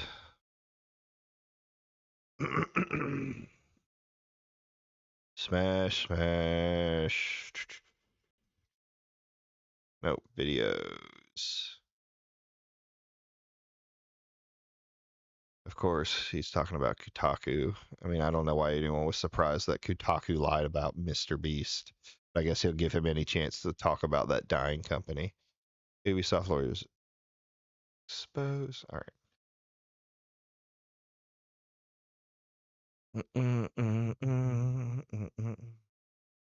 Cooked. Hold on. Search. There we go. I don't know what I was looking at. Videos. There we go. Oh, I got God is still up, and I'm not perfect, nor do I try to claim that I am by any stretch. The stuff that I here's the one that I listened to. So he just went through and redacted it. Okay. Why keep up the video that you know is false information? Because it makes you money. So this is the one I know I watched. It's fucking. He's redacted the situations on it. I deal with. Just the most interesting part of this was when they talk about how they reached out. Why did you hide the information? Like, okay, I'll get it. He didn't delete anything. He went and hid the information, which is what he was asked to do. Mcdrizzle just deleted it. Either of those two actions are fucking on point with meeting with the cease and desist. So it's fine. He deleted this stuff that had it on there. Out to Mcdrizzle Gaming regarding their actions. And this leads me to the broader point of Mcdrizzle Gaming removing, privating, or deleting the video talking about the situation, trying to take down my channel by exposing me as some sort of fraud because I don't vet enough on the people that send me. So what was that? Holy fuck. Yeah, you don't vet enough. That's the fucking problem. You just, anybody can tweet you and say, hey, guess what? The sky is fucking brown, and then you'll make a fucking video about it. You're fucking retarded. If you want to be called a journalist in any fucking capacity, you should be vetting your sources so that you are putting out correct information. Me information, which I don't know how many times I can address this to you guys, but again, I do the best I can when it comes to. No, you don't. You do the best you can if you're retarded and dumb. But you can, we've already seen the Sid Alpha hit piece, as you call it. So I want to see what your responses is there. But just this, I'm doing the best I can, guys, to get y'all information. Then why the fuck should anyone listen to you if you can't even do the bare minimum of what it would be to call yourself a journalist? You have a little journalist webpage. You have a fucking channel where you report on the news. You practically call yourself a journalist. Why aren't you holding yourself to the higher standards? Vetting Sorry, my sources. I'm fucking rambling, but this is kind of starting to making me mad hearing it over and over and over again. And I will try to be better, but at the same time, no matter What are you doing to be better? That's the stuff that I want to hear. how good you are at vetting sources, when it wants to be an anonymous leaker or somebody that doesn't want to be connected to their company, and they're providing you with information and they're saying, hey, here's what's happening here. I want you, I trust you to get this information out for me. And it all lines up. The person lines up with what they say. Nothing lined up. It's a name on the internet. All I can do is trust their word and say, okay, this is what I'm getting from this person, and take it or leave it, take it with a grain of salt. If they are to be believed, these are the things that I always. No. There's no taking it with a grain of salt. You're putting yourself out as a journalism, doing the best you can to fucking reveal DEI and wokeness in gaming, and you don't even try anything more than Googling their name. So don't fucking. You're coping so fucking hard on this. You should just. Fucking, we say with that kind of information. And that's after my vetting process of making sure it's a real person, making sure that everything lines up and the story makes sense. And depending on the severity of the story will depend on how much. So he cares more about the story making sense so that it's believable to his audience than he actually gives a fuck about it being true. Information I'm going to be requiring from them. If it's somebody just confirming a basic story that's out there, like the one that Mcdrizzle tried to do here, that's how he got me, was just saying, yeah, that rumor of Assassin's Creed getting delayed another time, it's true. It is getting delayed another time. It made sense. So what I learned from this situation is to take a step back from these and just not just go with the story the first time. Make sure I ask for more follow-up information. But again, at the end of the day, no matter how much information they provide me, no matter how much they have proven they will already lie to get to a desired result of trying to ruin me, there's nothing more I can do. And people that want to destroy the channel, destroy my brand, destroy the trust that people have for me. You destroyed the trust, you fucking F-slur.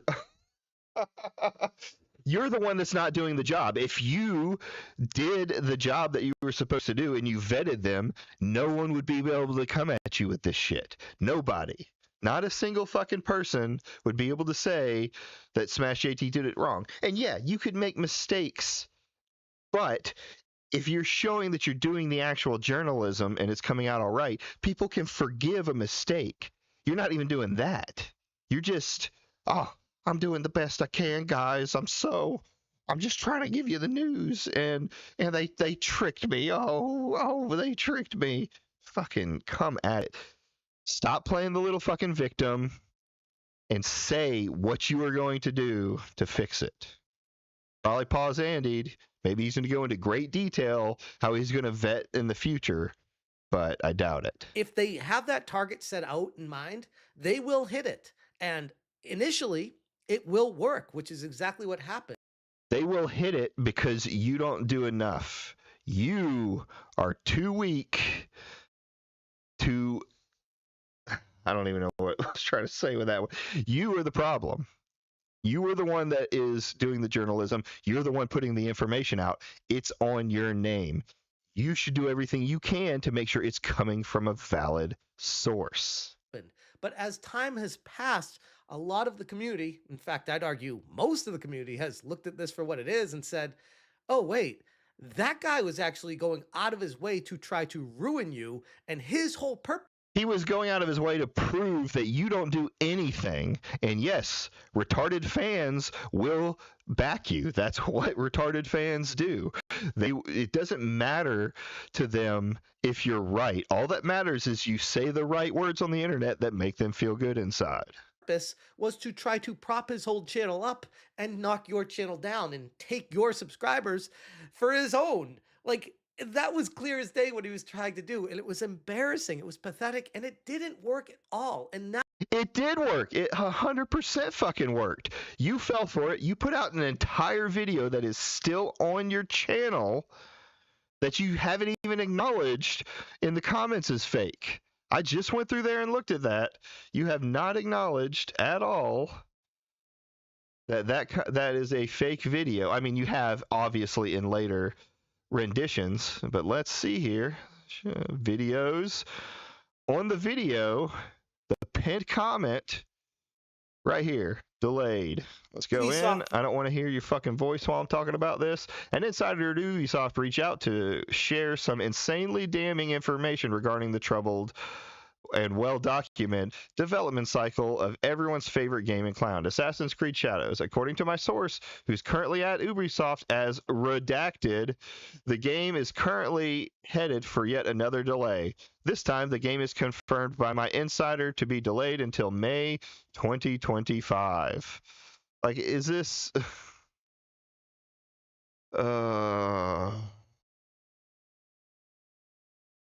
It's infuriating how bad you are at doing this. Hold on. Let me make sure I am not fucking losing it.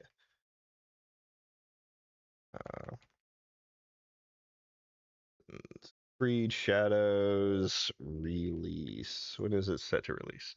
March 20th, and they said it was going to get pushed back till May. So that's the video. The only thing you changed in the video is you got rid of the dude's name. Why isn't there at least a pinned comment on that video right here saying that, hey guys, this video is bullshit. Why didn't you take this fucking video down? Oh, I wonder. You don't want to lose the views? I mean, even at this point, you've made your views off of it. Delete the motherfucker. This isn't correct.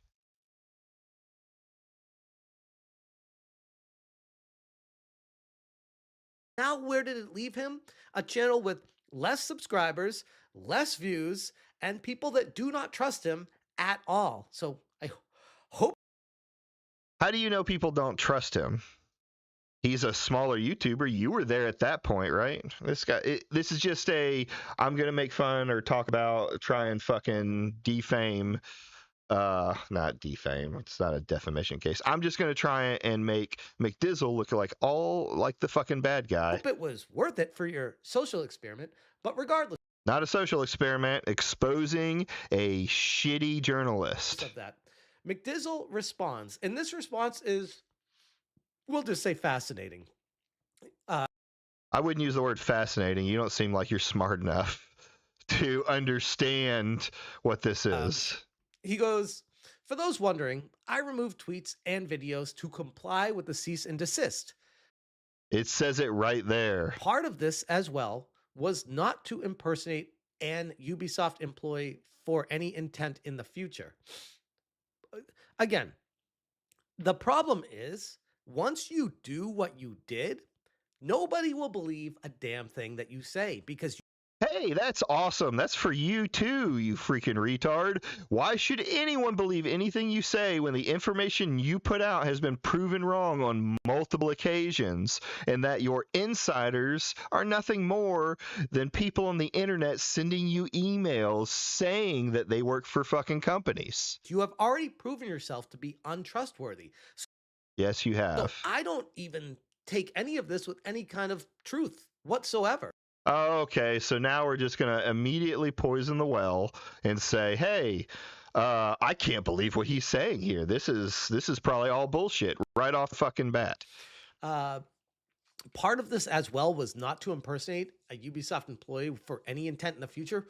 How do we know that? Like, why would we believe you? Like, all right, one, I've seen the fucking cease and desist, and it's clearly what this says. What he's saying here is, I've removed the tweets, and part of it as well is to not impersonate an Ubisoft employee in the future. So, that's what they want. As long as he doesn't do that, he's fine. I'm not sure what you're trying to fucking say here. But what you did deceived somebody to get to an end goal to prove to people that you are willing to Oh no, bad man deceived me. Oh no, I say bad thing. do whatever it takes to get to that end goal. And that includes potentially breaking laws and becoming a criminal to do that. And now we're just going to take a step back and be like, oh, it's okay. The breaking the laws is holding a lot of weight. Sid came out and said he kind of changed his mind that there were laws that Mcdrizzle fell foul of. And I've read the Canadian law. There's a lot more to it than just God. There's a lot more to it than that. It does say to disadvantage someone else. So the law basically states don't impersonate somebody for a couple of reasons. One of them is to disadvantage someone else. So yes, by that written, it could very well mean Mcdrizzle broke the law. The problem is, how is that law interpreted? I've seen a lot of these Reddit retards online talking about, or these law retards online talking about, oh, he's definitely 100%. He's going to jail. They're going to take him. And you can't take that just based off of the law. I'm no lawyer. I'm a retard and a layman in the thing. But from what, I understand of the United States law, you have to add case law and other precedents to it to decide if it's going to be something that breaks the law.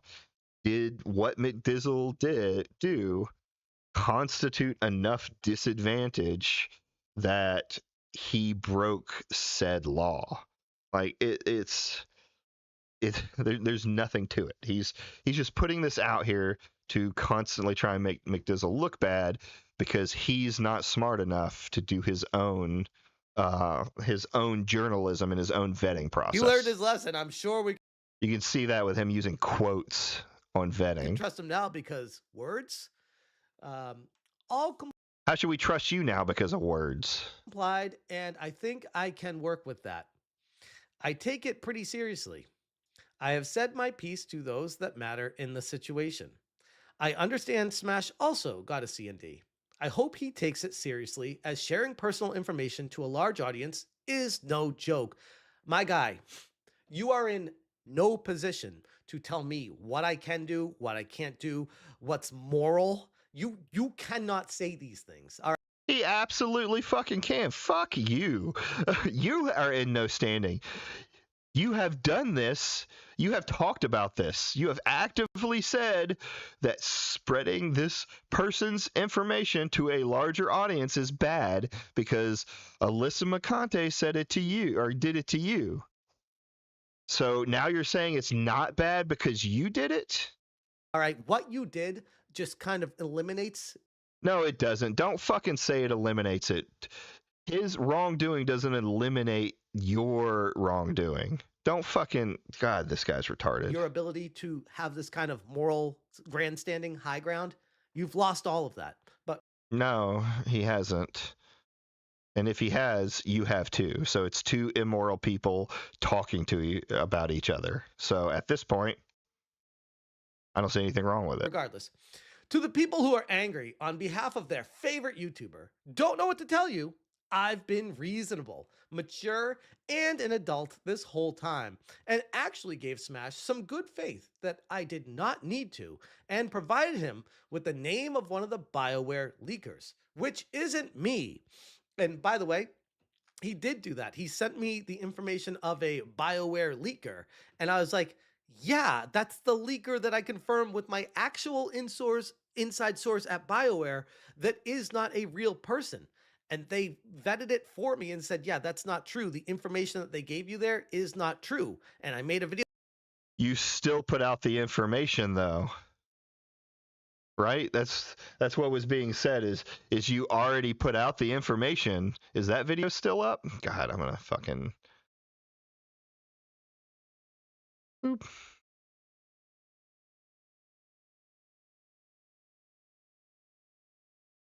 BioWare, let's see, search Bio.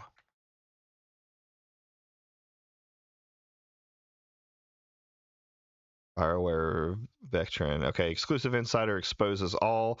BioWare lied about layoffs. BioWare lied about layoffs? My BioWare insiders reached out to me confirming that uh, what I predicted in my previous coverage and many others have suspected BioWare ripped a page out of the modern journalism playbook. What?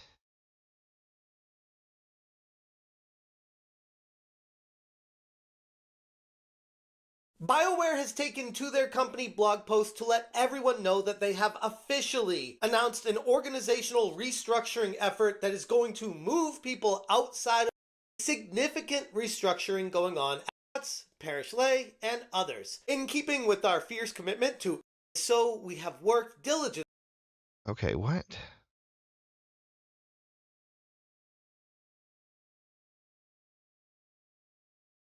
I'm not going to speak on that situation because I'd have to go through all of this to figure out what happened.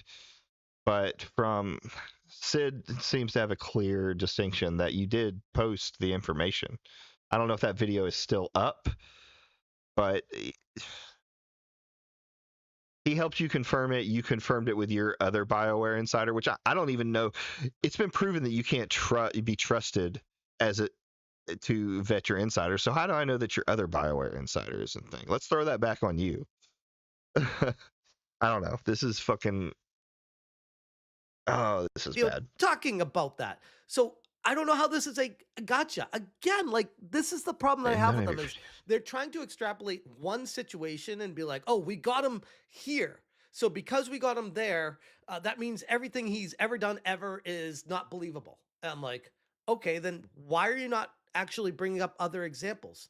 And it's because you can't. Everything else I've already reported on has either come true or I've presented tangible evidence of contacting with them. Slack messages, email messages, CEO insider messages from Obsidian. Like everything I've talked about is actual good faith, journalistic integrity filled conversation. And no, I'm not a journalist. I'm just a guy talking about stuff on the internet where people send me information. Oh, God, here we go. I'm not a journalist, so I'm just talking about stuff on the internet. You are taking insider information and posting it as if it is fact or that it is there. You are acting as a journalist. So don't fucking come at me with this. I'm not a journalist, dude. You can't be me. Then no one should fucking watch you. No one should watch you for any fucking content, and they should go to an actual journalist.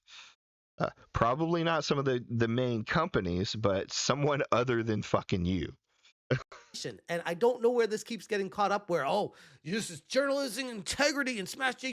I'm just a YouTuber, guys. I'm just a YouTuber.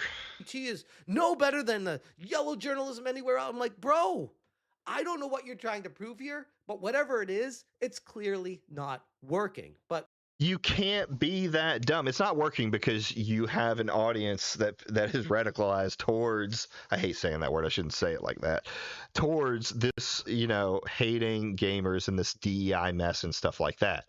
You take ideas and push them to being as blown up as they can, any small thing you can find, and you talk about leakers. Everything you're doing is in the form of journalism. You even have a fucking web page that has all this information. I can go here now. Is this the post? Yeah, look at this. Hawk. News. Gaming news. Opinion. So let's see what some of the gaming news is. Breaking exclusives. Carney Bruce is not working for Baldur's Gate. BioWare announces major restructuring. I mean, this is what journalism looks like. You are acting as a journalist. Regardless, he continues. Which isn't me. If you did see my video, someone else tipped me off that this was happening. Remember, this is a pattern not limited to Smash around bad faith reporting by anonymous sources. Name/role and nebulous information shouldn't be enough to assume you are talking to an inside leaker because it quote unquote lines up. So this is now the moral arbiter of truth of Mcdrizzle telling everyone else what should and should not be enough information No, that's just a basic fucking idea. That, yeah, someone saying a name and that they work for a company, any, anybody with a basic understanding of the internet would know that a name and basic information is not enough to vet somebody as lining up. So don't fucking sit here. You're about to do it. You're about to sit here and say he has no fucking place talking about it when he has pretended to be someone else to trick me. People shouldn't pretend to trick me. They should just do everything. To vet somebody. And I would respond to that with, okay, so what is? Do you notice how What do you mean what is? Literally anything. We talked about I came up with one before I even watched the Sid video of like their badge. You know what I mean? Uh they never provide that? Because there is no answer to that. Every situation there is. Oh god, I want to watch the Sid hit piece because it's very obvious that there is an answer to that. you Let have me to just take keep going. We're gonna individually get on through its own this and do so I your can get to the best Sid with hit it. piece. What he's doing right now is making a straw man argument to knock it down, being like, oh, what he did there clearly wasn't enough, which proves why this That's not a straw man argument. Hold on.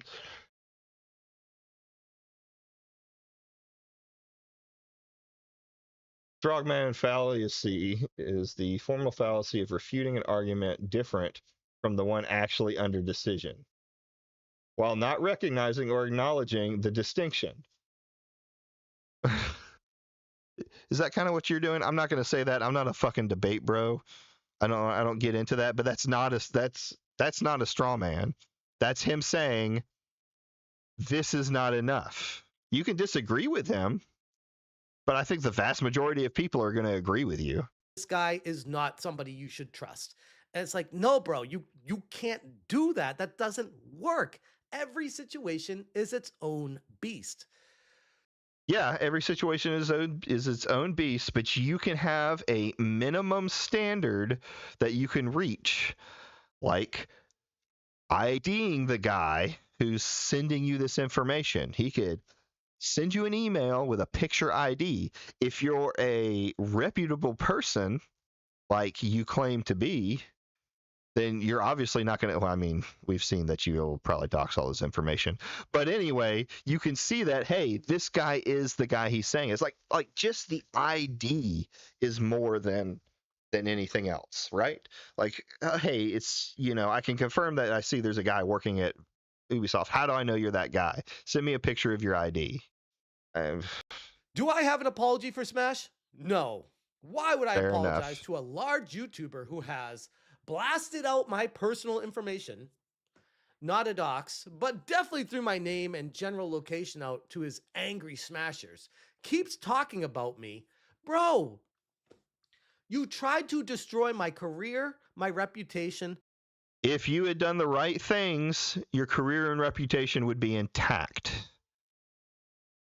I mean, I assume Mcdrizzle would have known that this wasn't going to do anything, because when you have people who just don't want to look at the facts that are in front of them or the information that's in front of them showing things, fans are fans. It is what it is. My business tried to turn the community against me, made up lies about me, went out of your way to steal someone's identity, and now you're taking the standpoint of, oh, Smash exposed who I am because I literally have Mcdrizzle Gaming on my LinkedIn profile picture, and because of that, it's my fault for sharing that? Like, You didn't fucking just share. Hold on. I need to stop doing it that way. You didn't just share Mcdrizzle Gaming. That's not what he's talking about. Where's your fucking video? You didn't just share Mcdrizzle Gaming. You fucking. This is it. I got. it's like, what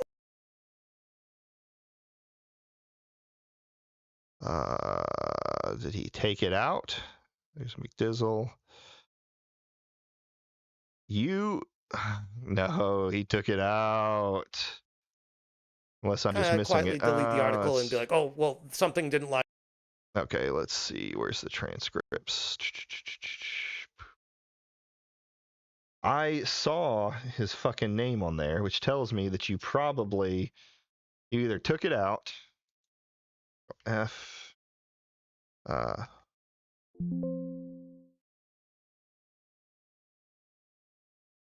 you not?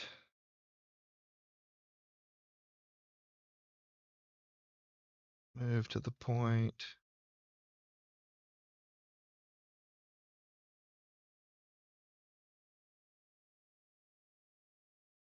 Oh. He fucking took it out. You dox. Okay, it's not a dox. I agree with that. It's not a dox. You put in, and we saw it in the. Where is it?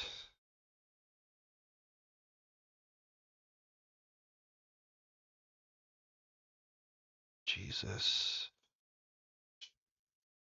Sid Alpha. I shouldn't have deleted the video.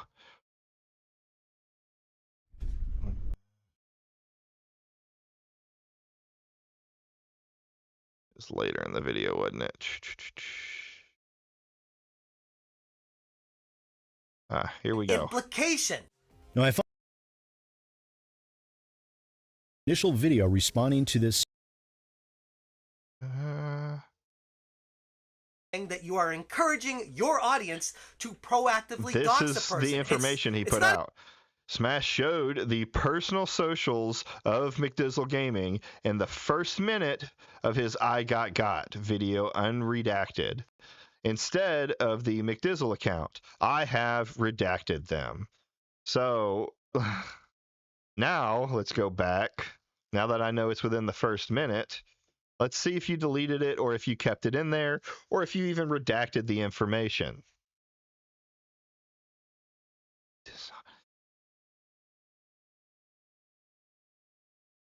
I got first 10 minutes.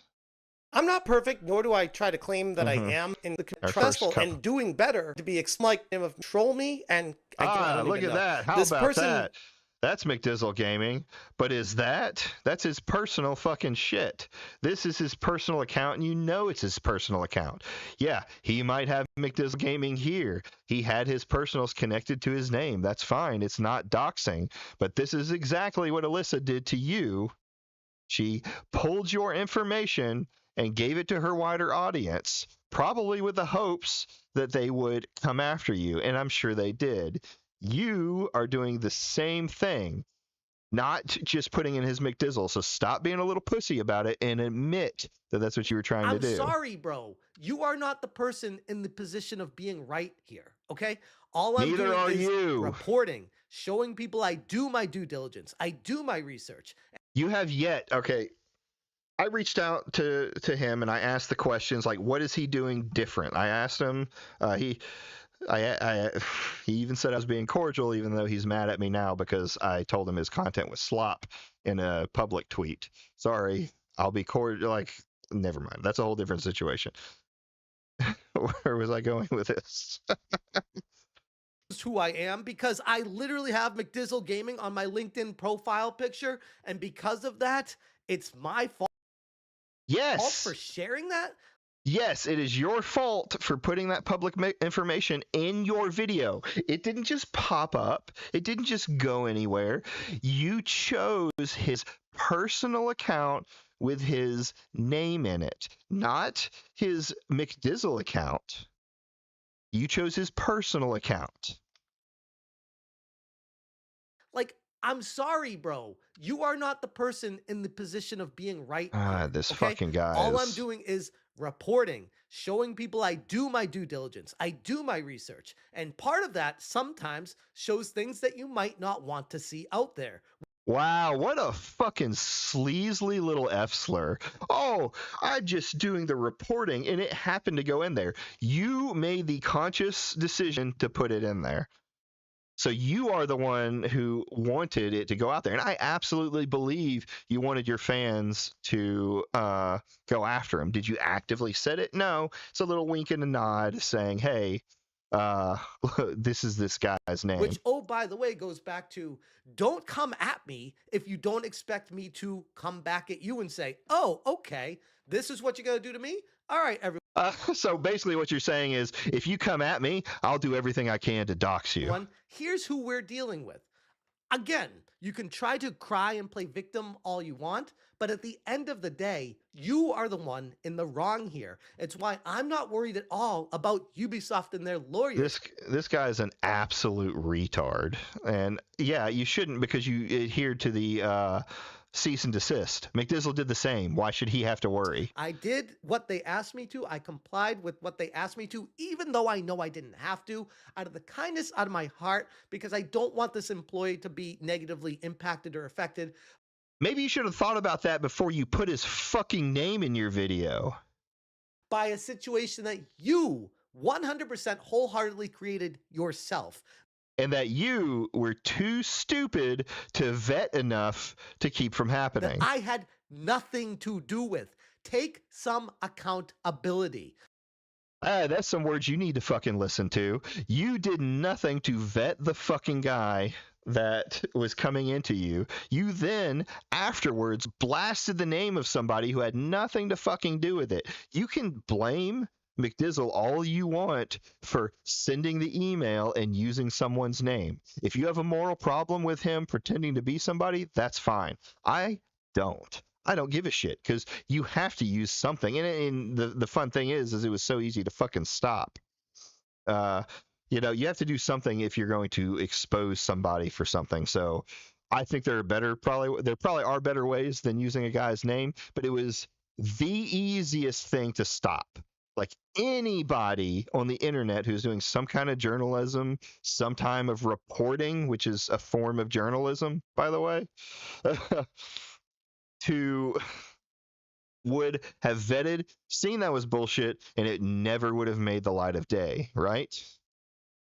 Something that clearly these people have no idea what to do. But anyways, but doesn't have the guts to talk to me, but can't seem to get me off his mind after almost 2 weeks, as well as blames me for situations he's in. Bro, I haven't talked about you in 2 weeks. I don't know. From Ubisoft. So you are part of that story. Yes. Okay. Yes. You got the C&D from Ubisoft, Ubisoft, whatever. The way you talked about him in the video is you didn't just go, this is the information, this is that. You then continued with your thoughts on what was happening to Mcdrizzle and how he was more in the wrong and how Ubisoft is probably going to be coming for him. So yes, you did talk about him. You did put him in the video to further make it look like you're not the bad guy. Or not the retard is probably more accurate. I'm going to cover that story and bring up why it's relevant to my audience. I can't just bring up Ubisoft sent me a scene. You didn't just do that. You didn't say, hey, and I keep pausing, but I'm getting my fucking piece in every chance we get. I'm practicing for EFAP, we'll say. But you are the guy. You are the motherfucker. You didn't just go in and say, hey, Mcdrizzle Gaming did this. I got a cease and desist. This is what I did with the cease and desist. You said those 3 things, and then the rest of the video is you talking about how it's Mcdrizzle's fault and that he's such a bad person and he's so immoral and I could do no wrong. So no, yeah, you definitely fucking played more than you needed to. It wasn't just the facts. Indeed, and not talk about why they sent it to me. That wouldn't make any sense. So again, God, stop this guy's a retard. Understand what you did created this situation. Take accountability. As well as blames me for the situations he is in. It's tough to strike a conciliatory tone with that, although I have tried. You control the buttons you press. Stop being a victim and blaming me because of your oversights. Again, my guy. You are the one projecting here. You are the one playing the victim. You wrote this he's not. Paragraph essay. It's not a whole. You write entire fucking articles about this and have made videos 15 to 17 minutes long. Oh, as Jesus to fucking why I'm Christ. the one that's at fault here when you proactively attacked me. Like, I don't know how else to tell you this, but you are in the wrong. And You have no idea what in the wrong is. Like, that's just it. Perfect. This is the situation. I just had a thought. The brain just clicked. Yeah, Mcdrizzle might be in the wrong for using this person's name. Okay, I'll give you that. We're gonna give that to you. What did you do wrong? Nothing?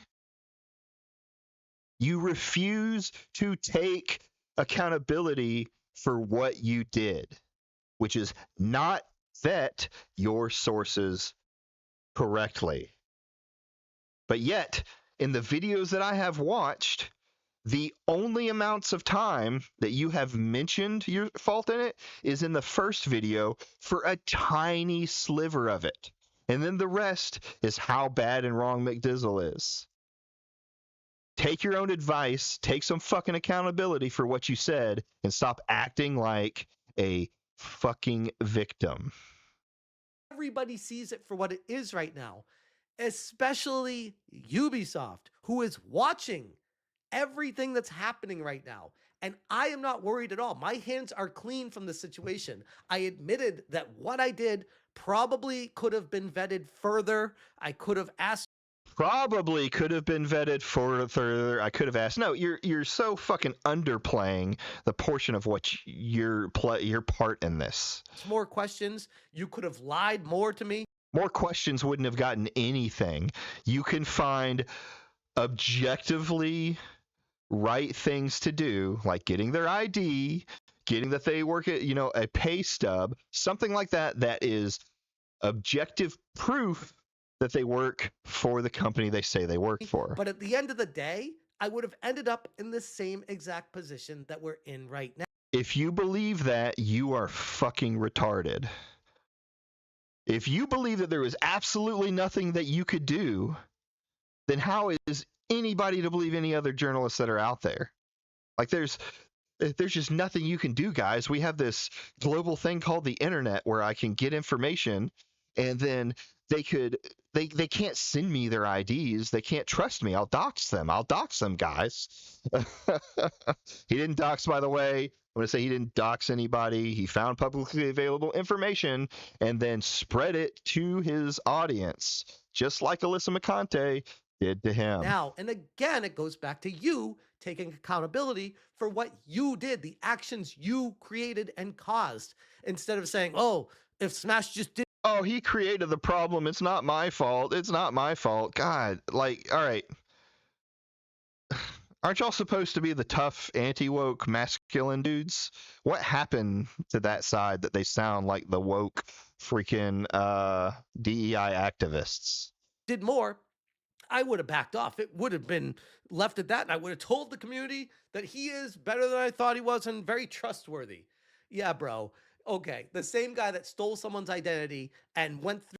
It wasn't identity theft, at least not in the United States. You could argue about the identity theft in Canada, but like I said, it needs more precedence than a retard online saying it's broken the law. The lengths of finding out who they were, where they work, what position they were, the teams that they worked on, and giving all this information with a backstory would simply just drop it instantly if I replied back to him. Or would you maybe have tried to keep going with me? Which one's more logical? Like, think about that for a second. Yeah, you're dumb. I don't believe you, by the way. That's why I don't talk to you. That's why when you're like, oh, Smash has refused to talk to me or platform me or have me on his channel, why would I? You have proven yourself to be untrustworthy. Everything you say is something that I would not even listen to anyways. You are not trusted. You are not somebody that. See, this is him completely unwilling to take any of the criticism. Like unwilling to take any of the criticism. You can get mad at what Mcdrizzle did calling you out because it fucking called you out for your underperforming practices, and you don't even have to talk to him. I don't give a shit if you talk to Mcdrizzle. That doesn't fucking matter. But where is the accountability for what you did? What are you doing to actually change those? That's what's important here, not McDizzle's such a fucking bad guy. I can fucking get it. You don't like McDizzle. You don't like that he called you out. Whatever. We have moral differences on where impersonation lies, and it's a lot more complicated than just impersonating people is bad. But what are you doing? Where are you going? What is? I'm rambling. I feel like is important in the grand scheme of gaming. You're somebody that is detracting and ruining the movement of what we're doing here of trying to make the game Ruining that. You are the one ruining it. If you kept all of your fucking I's dotted and your T's crossed, this wouldn't be a fucking problem. games industry better. All you're doing is throwing a wrench into the machine and saying, whoa, look at that. If you throw a wrench into that, it breaks. Like, It So what you're saying is that y'all's movement is so fucking weak that one shitter can email you and completely fucking devolve it. It's just this is the shit that I'm fucking saying this whole fucking time.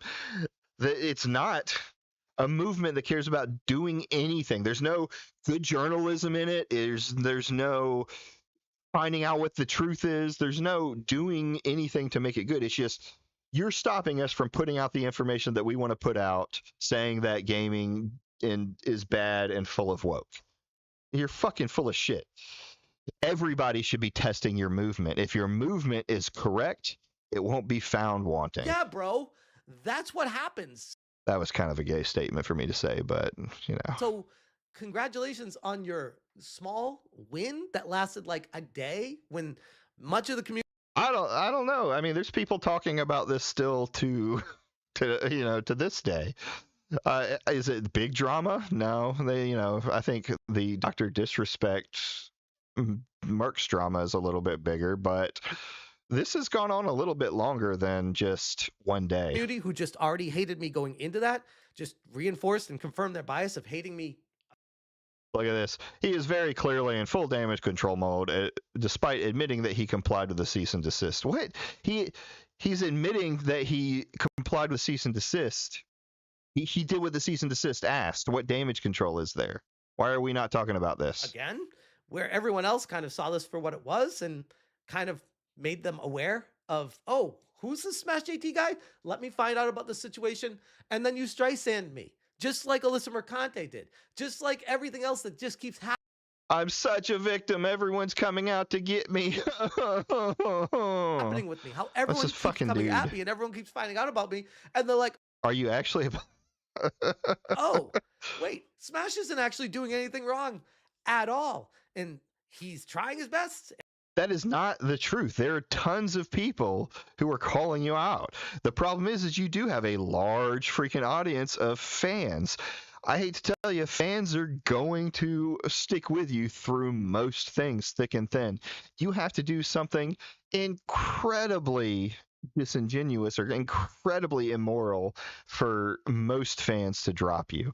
And let's look at the Destiny situation. Yeah, he's probably lost quite a lot of fans. I don't even know if it's dropped, but he has people that are openly defending him sending nudes of other people without consent.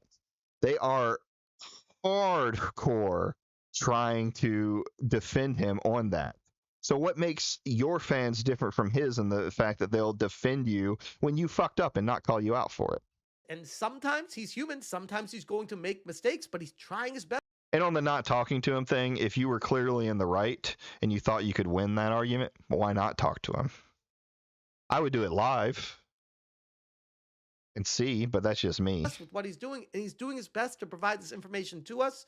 Why would we hate on him for that? Meanwhile, we have people like you who are trying to destroy the very industry that we all love so dearly.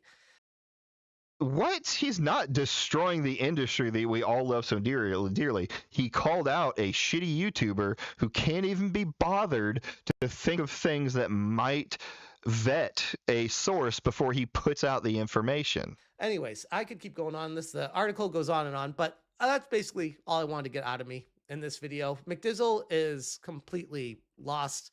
Nobody. This guy's a retard. All right, let's go on to the next video. This is his response to the Smashjt or to the Sid Alpha video.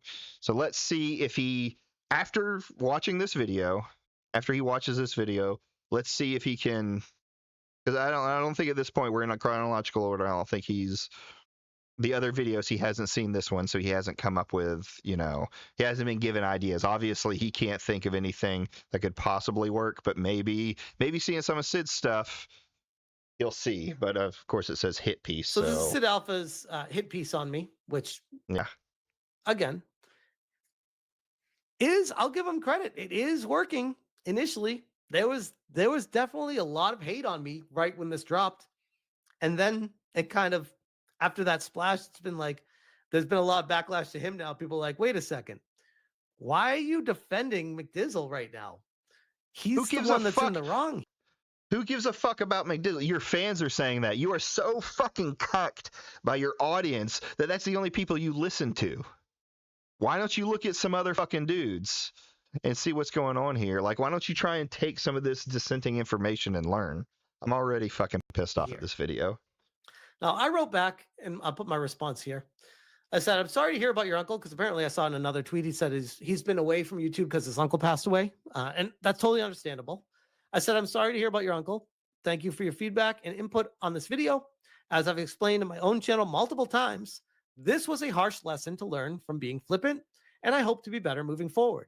At the same time, each and every leak, no matter how vetted, can still indeed be faked or falsified. Christ. And as such, I strongly encourage everyone to take everything with a grain of salt until anything is officially confirmed via the company itself.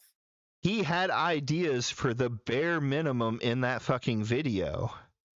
Yeah, okay. It's possible that the troll could find an ID and a gaming ID and make a one for Ubisoft, all right? Like that, I work at Ubisoft. Yeah, they could do that. They could also go find a fake ID or go make a fake ID of name some employee. Man, that's another layer. That's a lot. And then they could also create a fake pay stub of the company. I'm like, that's what's the likelihood that some random troll on the internet sending you that information is going to go that deep to try and give you false information? Like you're completely fucking making the situation. Oh no, it's impossible. It can always happen. Yeah, it can always happen. You could do the fucking bare minimum to stop that. Which, I mean, honestly.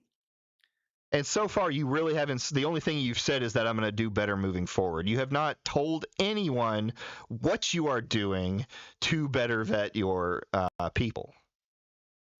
He tried to use his video to set fire to my reputation. And this tweet is me just dousing that with a... It's always an attack, brother. Come on.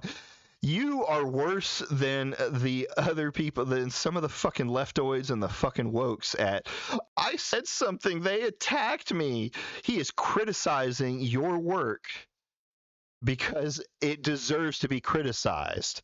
Not everyone's just trying to destroy you. He may even want you to be fucking better. My understanding is he doesn't like you, but no one is trying. This is fucking... I want to call this guy bucket of water and putting it out. Slur. And obviously that pisses him off because he's like, no, my video is supposed to destroy you. That's the whole point of it. No, he put out the information that was true and went from there. You're such a fucking... You're not supposed to be logical with a response.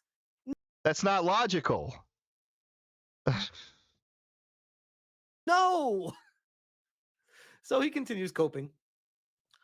Hope you're being earnest, but you'll forgive me for not believing you, given how you attempted to weaponize your audience and supporters against Mcdrizzle. Bro, your bias is showing.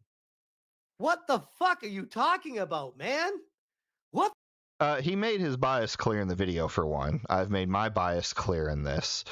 But you did, I hate using the term weaponize, you did put Mcdrizzle's real name out there for people to find. You didn't have to do that. There's no need to put his real name in there. You could have just said Mcdrizzle Gaming, but you did exactly what people on the other side would do. You put a real name out there, hoping your fans would go after the guy. What the hell? Weaponize my audience against Mcdrizzle? What?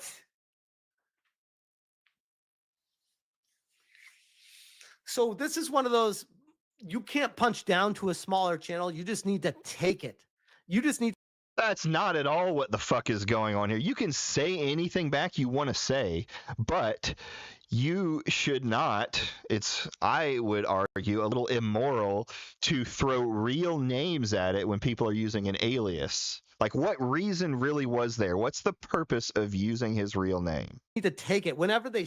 Especially when you have flat out said on your channel involving Alyssa McConte that you don't like that is bad, that what she is doing is immoral. You're a fucking hypocrite. Shit on you. You better just open your mouth with a smile and say, yeah, give me that shit. I love that shit. It's great. You're not supposed to close your mouth and be like, wait, step back and be like, wait a second. What the fuck is this guy doing right now? This guy is so unaware of what's going on. Like, I don't know if he's, I don't think he's malicious in his reading of any of this. I think he's just incompetent. It's the ultimate victim mentality. Exactly. Dash Stack, Mcdrizzle shows he's willing to break the law in order to prove a point. He's totally liking a stream right there. Okay. What this law thing is so arguable, it's not even fun.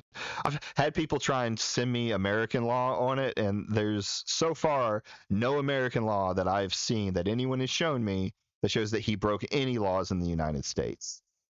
Now, as for the Canadian law, sure, there's an argument to be made that he probably or might have broken Canadian law in that, but you would need some kind of precedent, some kind of case law to further decide if he's actually able to get convicted of that. I just don't see any of that happening.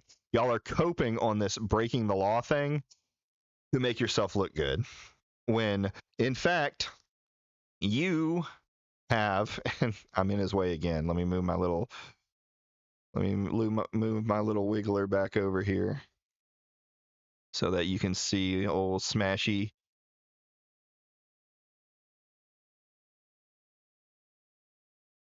All right. There we go. There we go. Now he's good. Let's boom. It's just it's absolute like cope and huffing fucking cope. This is just sad at this point. Real Ubisoft employee. Barbucks says, why do you care about them? Just keep doing what you always do. We got your back. They wouldn't be doing videos about you if they were good at it, what they're doing. They are clickbaiting people with you because they can't. Oh, clickbaiting. Let's see. Clickbaiting, clickbaiting, clickbaiting, clickbaiting, clickbaiting, clickbaiting. I'm not gonna go so expect me to come back at you. Oh, look at that. Like, bro, if you're gonna, that's clickbaiting. It says, clickbaiting. So, hold on, I want to see what he said. I don't think I many watched this people have live come stream. before you and found that out. Like, don't fuck with me. Like, that's allegedly. Don't fuck with me. And don't fuck with me. I'll put your real name out there. Don't fuck with me. I'll put your real name out there so that people can find you. You immoral piece of human fucking garbage. Clickbaity, clickbaity, clickbaity. Oh, this is from Sid Alpha. So this is against Mcdrizzle. Bro! Is he just going to read tweets? Time, you can't take anything at its face value anywhere. But I'll try to be better. Everyone, here's my response where I listen, I hear you, I'll try to be better. But at the same time, you can't take anything at its face value anywhere. But I'll try to be better.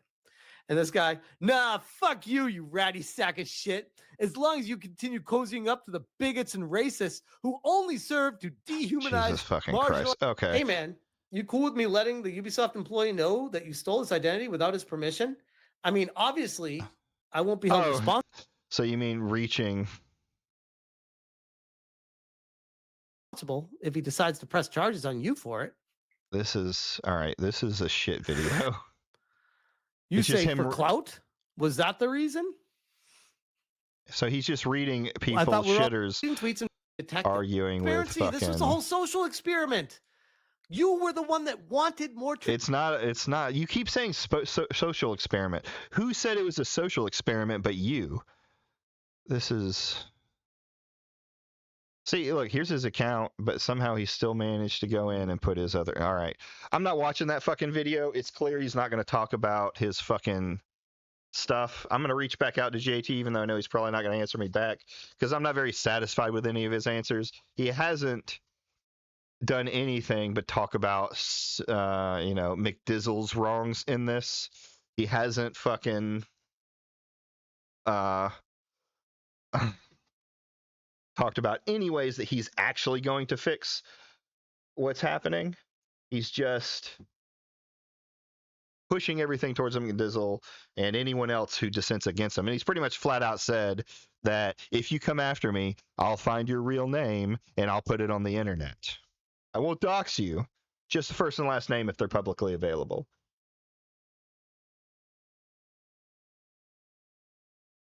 You and Alyssa should get married, bud. So anyway,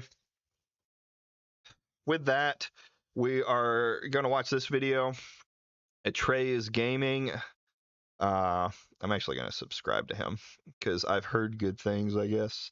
He's one of the ones that falls in line with those guys. I guess this is his gaming thing. Falls in line with, he's like with the usual suspects. Though I kind of feel like, one thing I do want to say, I feel like there's this separation happening between the anti-wokers in general. It seems like a lot of them are starting to walk away from Grums. I may be wrong about that, but it definitely seems that some things are changing.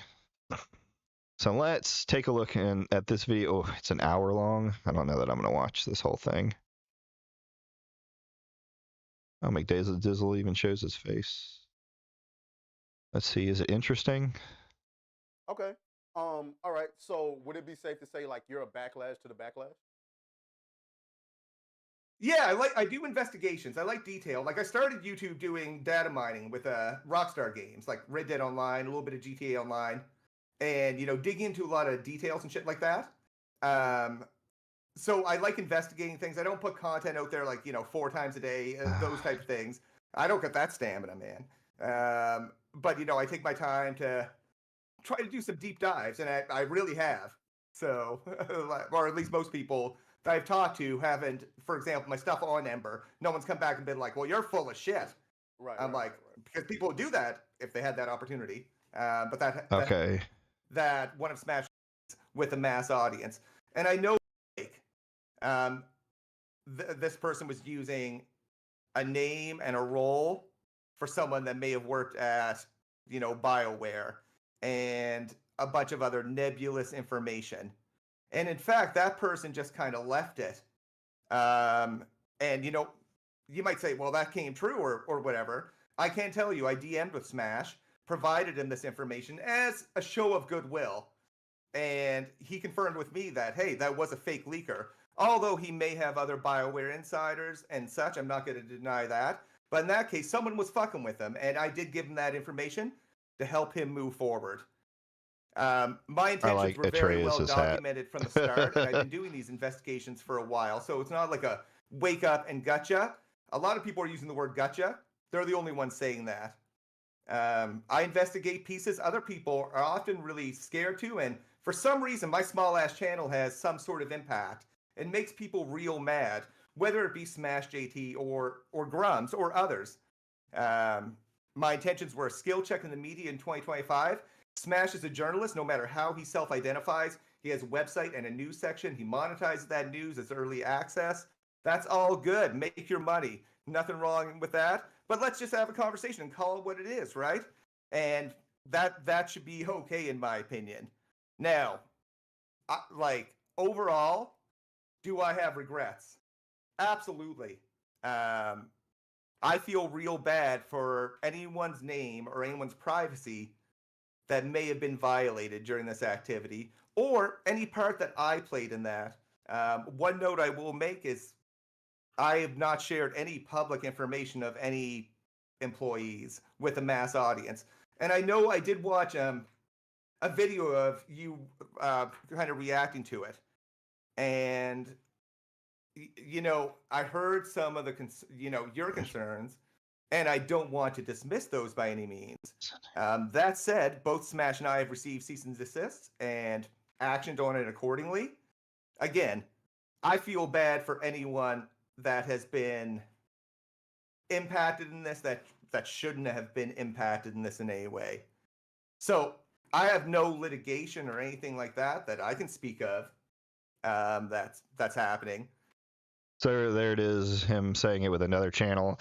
Yeah, I mean, he can definitely fake a fault. I personally don't have any moral issues with it, except for the fact the name did called out. I would probably feel bad later too. So far, like this is what reasonable reflection looks like. I hate to say it. Like whether you think he broke the law or whether any of that is a fucking problem, he is at least saying this is what I did wrong. Let's see if it turns into a cope fest. I don't think I'm going to watch this whole thing. As long as they're talking about the Smash stuff, I'm good. And we'll go from there. Adhere to my cease and desist, which, I've documented, which is like, don't do that. Don't, impersonate an employee for any sort of intent, whether, on intentional impacts or not. So it's an interesting activity. It's got a lot of people talking. There's many arguments that the conversation around this is for the greater good. And again, this BioWare leaker said Smash will run with anything, with just a name and a role and nebulous information. It's important to remember that, you got people that thinking they're going to save civilization. How many other people are doing this? At least one that, didn't own up to it or anything like that. And, I put a stop to that. So, okay. Yeah, that's kind of my thoughts on it so far. The reason I did it wasn't like a fuck you Smash. I have nothing against him personally. If you watch, I don't have a lot of videos. I took a video down that I likely didn't even need to, but I do want to make some edits to it. Just because the way I feel, I don't want anyone impacted by anything. And, I'm respecting people's privacy. I'm not one to kind of usually push the limits on shit too much. Or at least I don't have a history of that, to say the I do investigations. I wouldn't call myself a journalist, but I would call myself an investigator. And the question, that it raises is that, do people just run with something if it sounds like it works or if it sounds like it fits? And if this happened to Kotaku, let's say this happened to Alyssa Mercante, everyone would be laughing their ass off at it for weeks. There'd be like 65 fucking videos. There'd be some wild shit out there. And people would be laughing their ass off at it. That said, you're preaching to the choir. I mean, I'm surprised she's suing Smashjt and not me. I mean, I've been on that girl's neck from day one, and I'll say this again and again, as I've said time to time. I have no personal vendetta with her, and things could have been hashed out. Okay. The problem is she blocked me before I even knew who the hell she was. And see, I have a problem with that because you was never even open to a conversation, and it seems to me she refuses to address anybody of color on this end. But we're not gonna get into Alyssa Mercante. That's a whole different conversation. So yeah. So it's good to hear that you are at least regretful of that. Now, when it comes, I'm not here to run defense for Smashjt. He's a grown man. No, I get you. Yeah, he's a grown man. He can defend himself, and I'm sure that he has. I'm more concerned about but the poorly. overall implications on the space and in gaming in general. Sure. So Smashjt, by the definition of it, would probably be considered a journalist. I have an issue with this though, because the quote unquote actual journalist would tell you that Smashjt is not a journalist. So if we're going to say that he's not a journalist, and I'm not agreeing with this, I'm just presenting a question. If we're going to say the actual journalists are saying that he's not a journalist, then how can you hold him to the same journalistic integrity, or journalistic standards that you're held to. For example, if you are Alyssa Mercante writing an article, you know that you have connections in the industry that. So before he keeps going on this one, I kind of want to say like it really doesn't matter what the other journalists say, what real quote unquote journalists say, because just because you work for a company, you're not a journalist, right? It you what you do, like in America, definitely 100%. What you do can be considered journalism. Journalism is not a thing you go to college for. It is something that you do. So now going to college for it's going to give you more skills and things like that, like how to properly vet people. But just because the left doesn't call him a journalist doesn't mean he's not acting in a journalistic role. So for I don't know what McDizzle is going to say, but to me it doesn't matter what the non-journalists or what the journalists call him in the media. He's still acting in a journalistic capacity. He's still taking sources. He's reporting information. You know, he's doing the news. He has it on his channel. A Smashjt don't have. So if somebody DMs Smashjt, Hold on, I missed that part.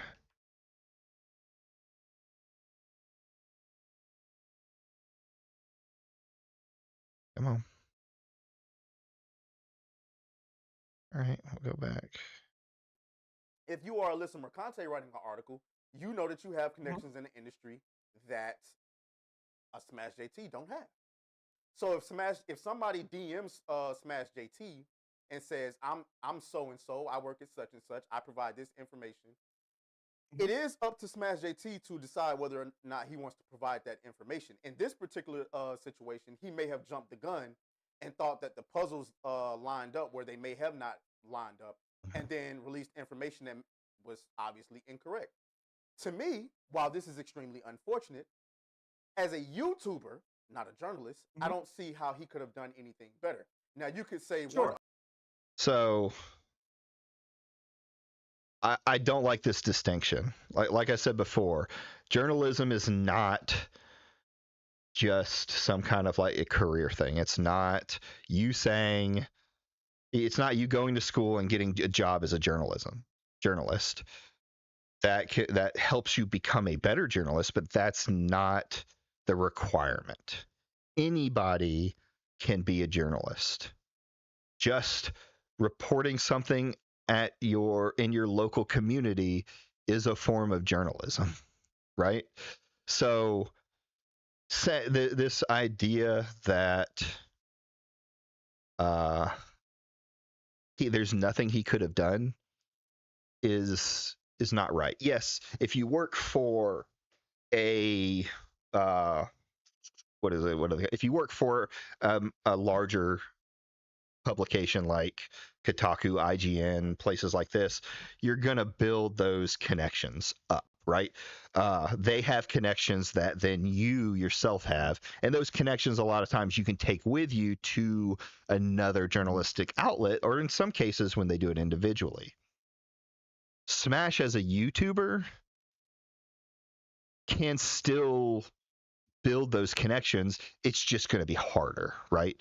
So he can meet people. Let's put it from like a gaming reviewer's point of view. A gaming reviewer starts out reviewing games, and then he starts to get reached out by companies. In reaching out to those companies, they meet and learn and get contacts within the company, people who will give them information. You know, there's many gaming YouTubers that provide news that have connections within the industry. It's because they went through the proper processes of vet, or at least you hope they went through the proper processes of vetting them. Him being a YouTuber doesn't really matter in that case, right? He can do the due diligence to vet those sources, and those sources can help him get more, or those contacts, once he's got them properly vetted, can help get him more contacts in different areas, and he can build his own network of contacts. There are many journalists who do this as well, that can they have their own contacts and their own stuff that's even outside of a company if they're working for a company. The argument that I've heard is that he could have cross-referenced with other insiders that he's had and determine whether or not it's true, and then you can take those and say, okay, decide whether or not you want to run with this. However, he said himself that he doesn't have any connections at, I think did he say, was it Ubisoft we were talking about, or BioWare? It was Ubisoft. wasn't it? It was Ubisoft, because we were talking about, because it was about the release date being pushed back. And so I know he said he had leakers at BioWare, but not necessarily Ubisoft. I could be wrong on that. Somebody in the chat let me know. And so if he has one source, and he puts the disclaimer, is that he always, at least what I see, he always put the disclaimer, take this with a grain of salt. Yeah. So just to bring it back to that question, if he, I'll say fair, you said you actually consider him to be a Atreus, you need to get a better camera, bud. Your Mcdrizzle is so clear, and you're just blurry. I need to see more of you. journalist. So maybe you don't really have to answer this question, but I always think if the actual journalist, the Jeff Grubbs, the Alyssa, former journalist Alyssa Mercante, if they're going to say he's not a journalist, he's just a YouTuber, a commentator, then how can we hold him to the same journalistic standard? Again, you can, because journalism, they don't get to decide who's a journalist. Holding yourself to a journalistic standard is all about making sure that you're giving correct information. If you give that correct information and you're honest with it, you'll have people come forward. You vet those people properly. You get the right information. You build a reputation in the industry, right? Let's see what Mcdrizzle says about that. Now, that's a good question. And if you separate, the content creation bit from the journalism piece, he has a whole website that's dedicated to gaming news or whatever such. So that's more the journalistic piece that I see from Smash. Having a gaming news website, call it a Tumblr, call it whatever you want, but I think by most definitions that would meet a threshold for someone to consider someone a journalist. I don't disagree at all. I get that. He has a different political viewpoint than probably a great deal of journalism. I think the majority of journalism is very far to the left. I don't think anyone would disagree to that. And, I can't speak to Smash's own political ideologies, but I think he's probably perceived at very least of being, a little further to the right. And that's all right as well. So you asked the question about what else he could have done.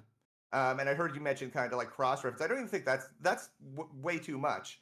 This is a really low threshold, a name and a role. A pay stub, just something that, of course, someone else could fake it. But that's the level of threshold I would use. I've talked to numerous insiders for a couple different studios, and I have gotten that type of proof before I've kind of been like, okay, we're cool to go. Because not doing that sets up a situation where anyone could say anything, and if they don't own up to it or say anything about it, it just falls apart. So, and that's one reason that, wanted to bring visibility about that. So, I think that's true to a certain degree. Now, I could be hilariously wrong on this, but the way I always looked at it is that, because there was once a time that I didn't know Smashjt, I didn't know who he was, and so, of course, we all ask the question when we watch his videos, why should we listen to this guy, right? Why should we watch his videos? Why should we listen to his reporting? For me, not knowing him and watching the industry pretty much burn itself down, trying to burn him down, is that if the things that this guy was reporting, I don't agree with that. So hilariously wrong. I don't think the industry is burning itself down to burn him down. I don't think he's as big a player as he thinks he is in the industry. Kotaku's been failing long before Smashjt hit the fucking market. And the people, like, it's like a dev here, a dev there. I don't know. I don't know that I agree with that. I don't think the place is burning itself down. They're burning themselves down with bad games and practices that aren't good for gamers. So I disagree with that statement. then that I don't think really many, like, they know who Smashjt is, and I'm sure he does cause problems, but I think you're holding him to a higher regard than I think is actually there. I would think that people in the industry would report that. Now, I'll give you a prime example like Khalif Adams. How long ago was that, Kata? Weeks ago, Khalif Adams came on and spoke with Kata. And he came from a disposition that was very, I'm in the industry, you're not, I know more than you, shut up. He didn't actually say that. I want to make that very clear. He didn't actually say that.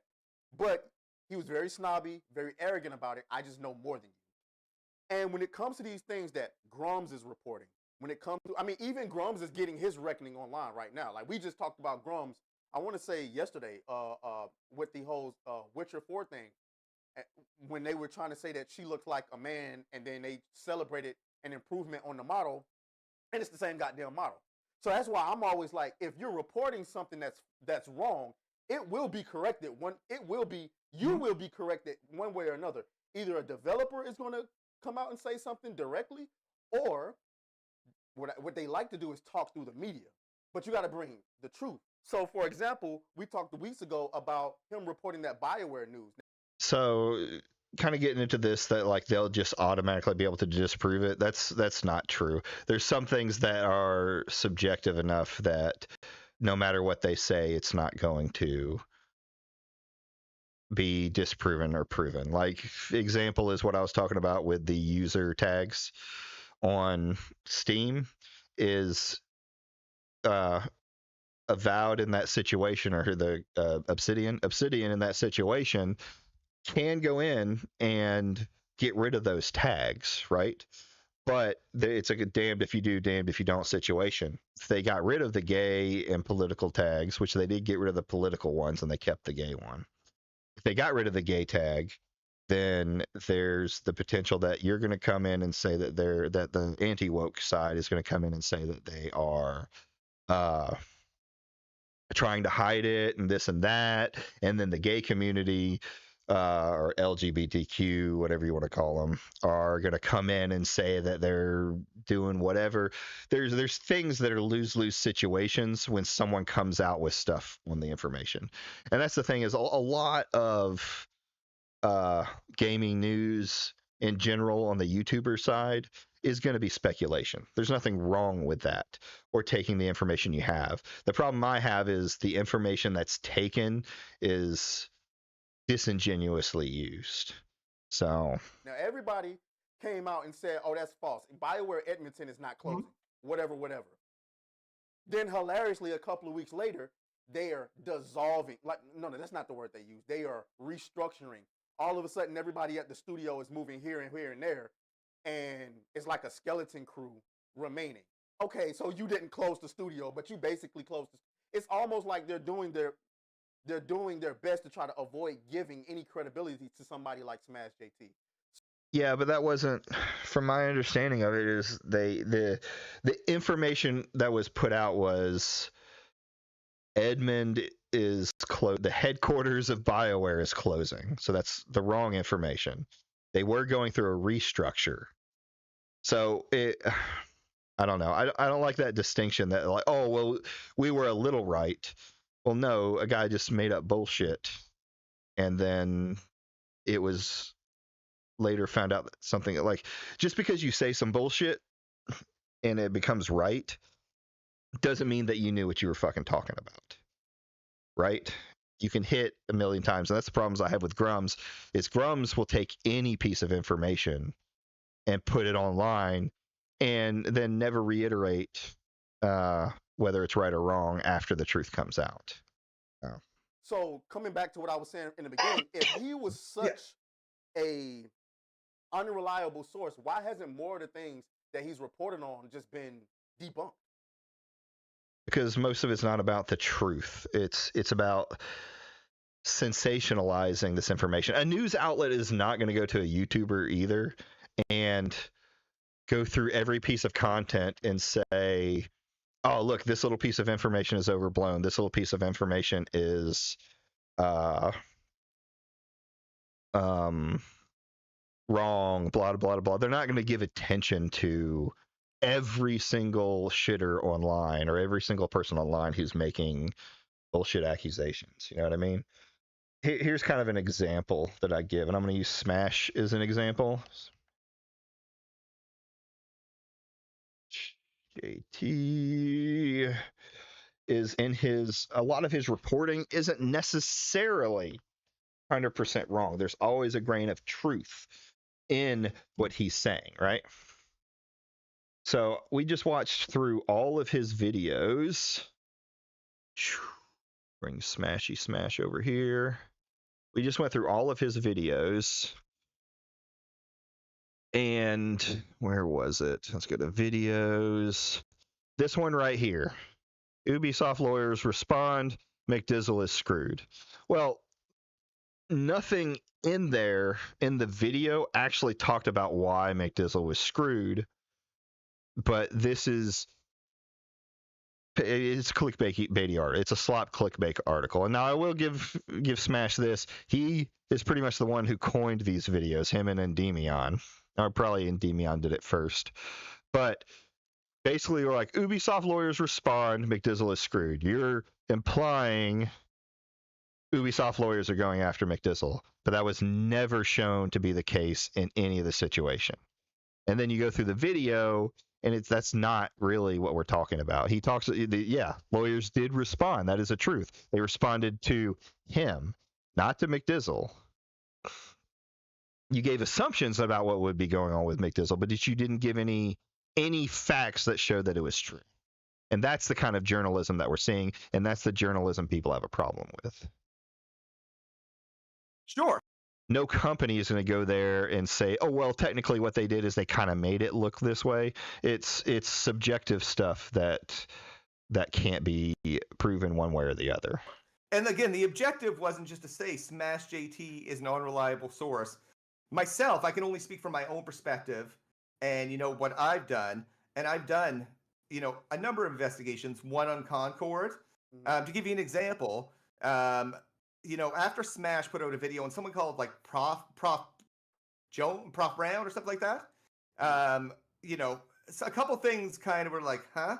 I'm like, I was listening to the story of being like, okay, it sounds kind of weird, but whatever, not really, my concern. The only thing that kind of struck me as odd is like mentioning this person's impact to the actual game. They weren't a director. They were probably like a manager type role. But a dude, or I won't say a dude, someone from Firewalk reached out to me and was like, yeah, that's kind of, not substantive of what happened. Substantive, I don't know if that's the fucking word, but it's not, it sounds very odd. This hasn't been my experience. And even my video about it, I'm not saying Smash is full of shit. I'm saying, hey, you know what? This is reported. This might have been someone's perspective, but I'm talking to numerous people and I did my background checking. This is what I've come to, and this is just my perspective on it.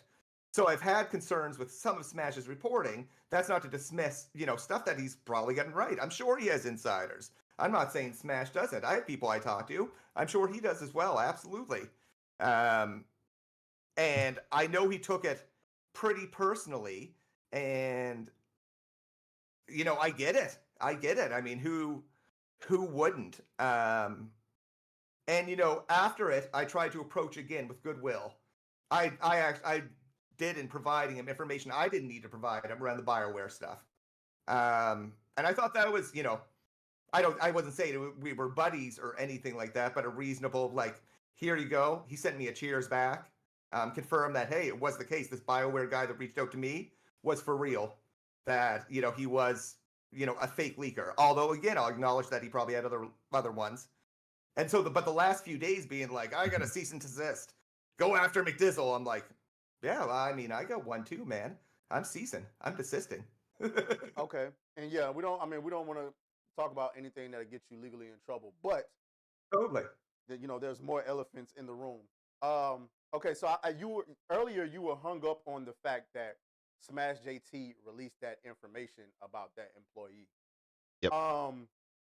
Not necessarily hung up on them releasing the information on the employee, but around. I'm sorry, man. I might be misunderstanding. I apologize for that. No, you're good. Go ahead. Can you just clarify?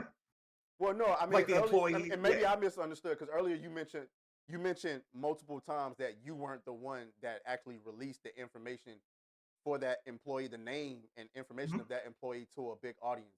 It seems like, not that you took that personally, but you obviously Yeah. took that as something highly egregious, right? Yeah, So here's my thing about that. Um, yeah. and maybe Okay. this is the part of the journalism that we don't get, that we don't understand, we don't have privy. If Sure. I assume if I'm a journalist, right, and I get information from someone, um, and it turns out to be a fake person, and everybody's calling into question my credibility. Well, now my name is on the line, right? And so, and this, I actually said this when it broke, because we was live on New Black Street when you Yeah. were tweeting everything, and I said, Smashjt needs to be transparent about what he got that led to it, because your audience needs to know: are you really credible? What happened Mhm. here? And it's the same transparency that we Mhm. want to hold the industry. Now we'll never get that from them, but Smashjt is a content creator, and part of the reason why people follow him is because of his perceived authenticity. And I said it. You need to let everyone know why it is that you decided to run with this story, despite the fact that it ended up being fake. And not even 10 minutes later, he dropped the video. Pretty much, I think it was the I Got video where Mhm. he presented why he ran with it and what he saw. Is that, I mean, sure that unfortunately that person got caught up in it, but do you perceive that as being morally wrong? So I don't know what he's trying to ask here. You can, you've already got McDizzle saying, "Hey, I am a leaker," so there's nothing for Smash to prove, right? Transparency, I absolutely agree with. He should put out a video, which I don't think his video was good, saying, "Hey, I got this leaker, or I took these leaks. I took this information from what I thought was an insider, and I didn't vet it properly, and I put that information out and apologize." And he partially did do that. The rest of the video is him talking about how bad McDizzle is, right? In no way did he need to put the name of the uh, person being used in his video. That's not information that the public needs to know. I don't understand where this logic is that, oh well, I have to put out all the information so people believe me. No, no one needed to know the name that was used. That doesn't prove anything. You know, it's useless information. We've got a guy saying that that he gave you false information and you ran with it. Make a video on that. You don't have to give out much personal information. You can say, this is the process that I went through to try and vet them. I understand now that that's not enough. This is what I'm going to do in the future. Or these are the kind of things that I may do in the future, like what Sid was talking about, like getting ID, getting things like that. Very, basic stuff. It can have legal and ethical consequences if the person receives unwanted attention, and not from me necessarily because I didn't share that information. Although he might not have intent of anything bad. If things draw unwanted attention to anyone, um, that can cause some liability. And I know I was watching a clip from you saying like he had to show it and such. No, he didn't. He could have spoken to it. And I thought about this. If someone runs into the situation again, Mm-hmm. what they should do is, do the video just like he did, and but just Mm-hmm. block out their information.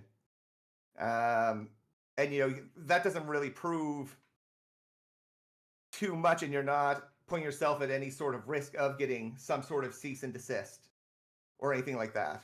That's, I guess, that's how you would mitigate that. I get where he has to defend himself. I think he can still do that. Well, I respectfully, think someone can still do that with it. Yeah. yeah, respectfully, I'm not a legal expert, so I don't know. Yeah, So yeah. I mean, if we got any lawyers in the chat, let me know. But I truly do not believe that in this particular situation, Smashjt broke any laws. In my personal opinion, I don't know. Maybe somebody later on down the line will clip. So, like, Mcdrizzle made the point of the legal part of it, and I guess there are some, like, especially where he lives in Canada, there can be. I don't know about the legal laws of doxing and stuff like that. Some states, I believe, do have doxing laws. There's been people calling out that Smash falls foul of doxing laws in California, which could be true. Whew, excuse me. But that's not I don't care about the legal side. I don't think anyone in this argument needs to go to jail for anything. That's fucking stupid. But the problem is what Smash did was put that guy's name out there. There's a moral issue of causing a person who's not involved in the situation undue harm, right? That's the problem that I have. That's what I think Mcdrizzle needs to focus on here. Is the legal argument doesn't matter at all because no one's going to jail. The moral argument of putting someone's name online who has nothing to do with the situation is what it is. He could have just blocked out the name. There's no reason to have it on there. This, I think it was in his best interest to adhere to the cease and desist because one, he already has a lawsuit going on, and two, this person didn't deserve the unwanted attention that they were about to get or that they already got. I don't know. You know what I'm saying? Maybe people at the job come like, hey, did you know such and such? Yeah, but kind of the point is he could have avoided causing undue harm to that guy by not putting his name online, right? Like I don't think there's anything to fight in the Ubisoft cease and desist. Like there's no I don't it's not a frivolous cease and desist, right? It's not trying to scare them to stop talking about Ubisoft. Ubisoft hasn't said to Smash not to make bad videos about them. All they wanted was the information in that cease and desist to all they wanted. Lost my train of thought. All they wanted was the name of their employee to be out of the cease and desist and anything involving that employee. That's all they wanted. You know what I mean? You know, just leaked your information online. Do you know such and such just use your information to trick such and such, which we're gonna get into in a minute. He probably already got. He might have gotten actual online harassment. Like people will do crazy things if they want to. They could have went and found his name. And now these aren't Smash fans, right? The majority, in my opinion, the vast majority of trolls that cause real harm out there are not the fans of the creator. They're trolls who will take any advantage of any situation to do this. Now, fans will dox. I do think that. And there are fans that are crazy enough to do stuff like this. But I think a good majority of it is just trolls playing the mix. Me personally, I just don't think he did anything illegally. And if he did, then that's a conversation to be had. I'm more than willing to listen to that because I am not the expert there. I just don't feel he did anything illegal. No, that's fine. I'm not going to speak. Smash can speak for himself. Other people that are looking into it can speak to it. But laws are complicated, and legalities are complicated. So again, people have done research and have come to different conclusions. So yeah, no, and I get from a feeling standpoint, like in the context of like, I can acknowledge why someone would do that in their defense. Right. I get that. But it also comes with those risks. And I guess, if you get just hypothetically, if you get a cease and desist letter, there's usually a reason for it to cease and desist, whatever they're asking for, or the act. Yeah, but that's not always, or it's not always, like a cease and desist or any kind of things like that is not always based off of law. They may, if there is some law that they can point to validate their case, then yeah, they could do that. But you can sue anyone for anything, right? This keeps coming up on that said thing. So if Ubisoft felt that this whole situation had drastically harmed their employee, they may go to court for damages on that. True, if people didn't adhere to the cease and desist. Like if Mcdizzle had just said, "Fuck you, I'll keep pretending to be people," then yeah, they may take legal and civil lawsuits against them. Like people aren't focused; they're focusing on this law thing.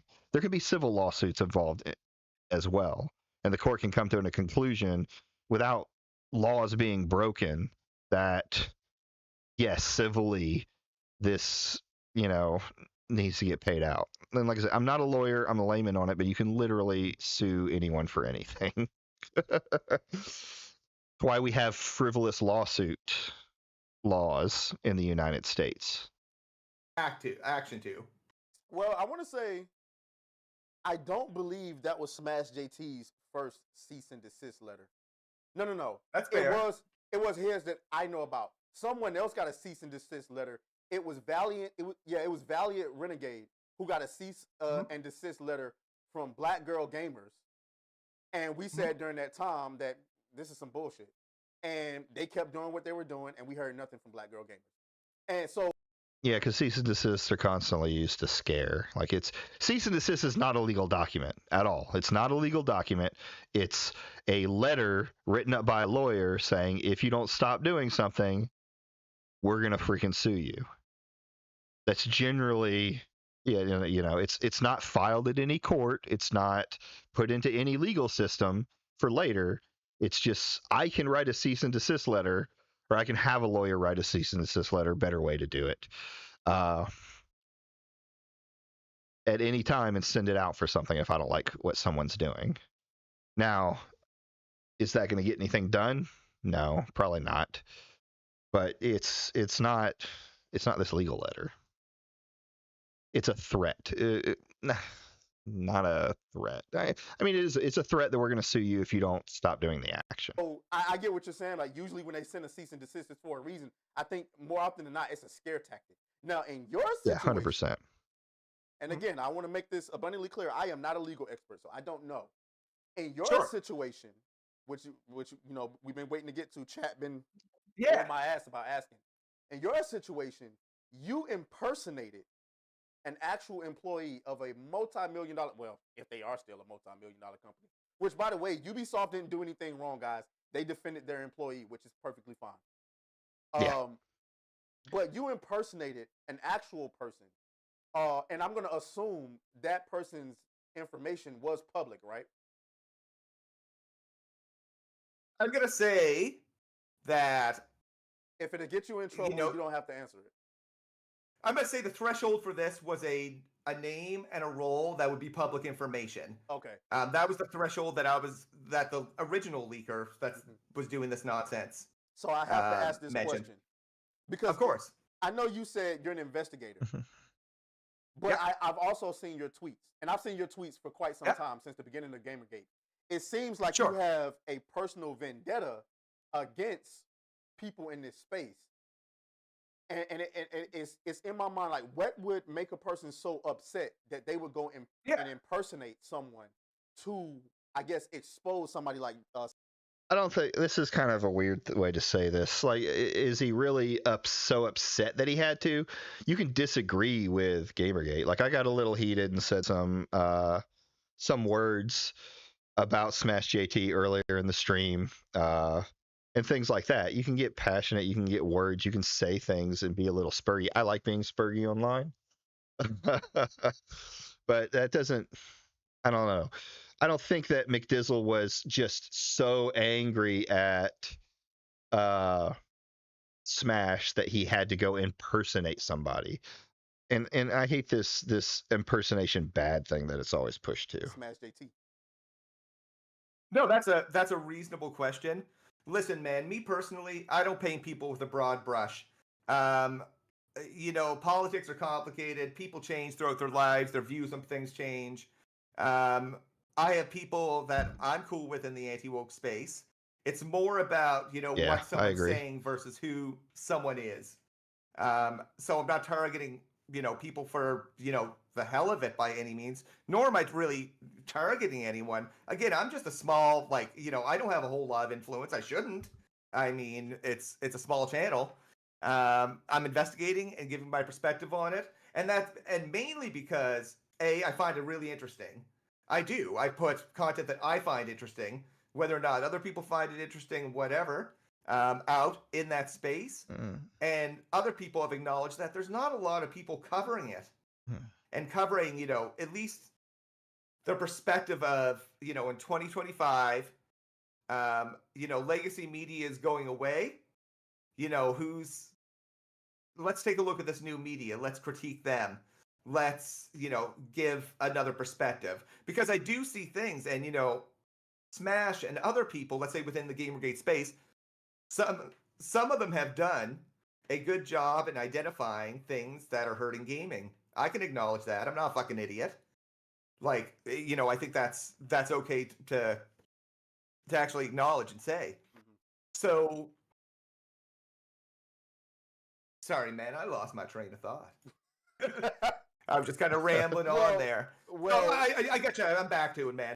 I will say I'm pretty happy that this conversation is happening and they're both being amicable. It's good that dissenting voices talk. I will give credit on this that a lot of times you're not going to get this from other side of the aisle. The woke tend not to want to come into your space and talk to you about it.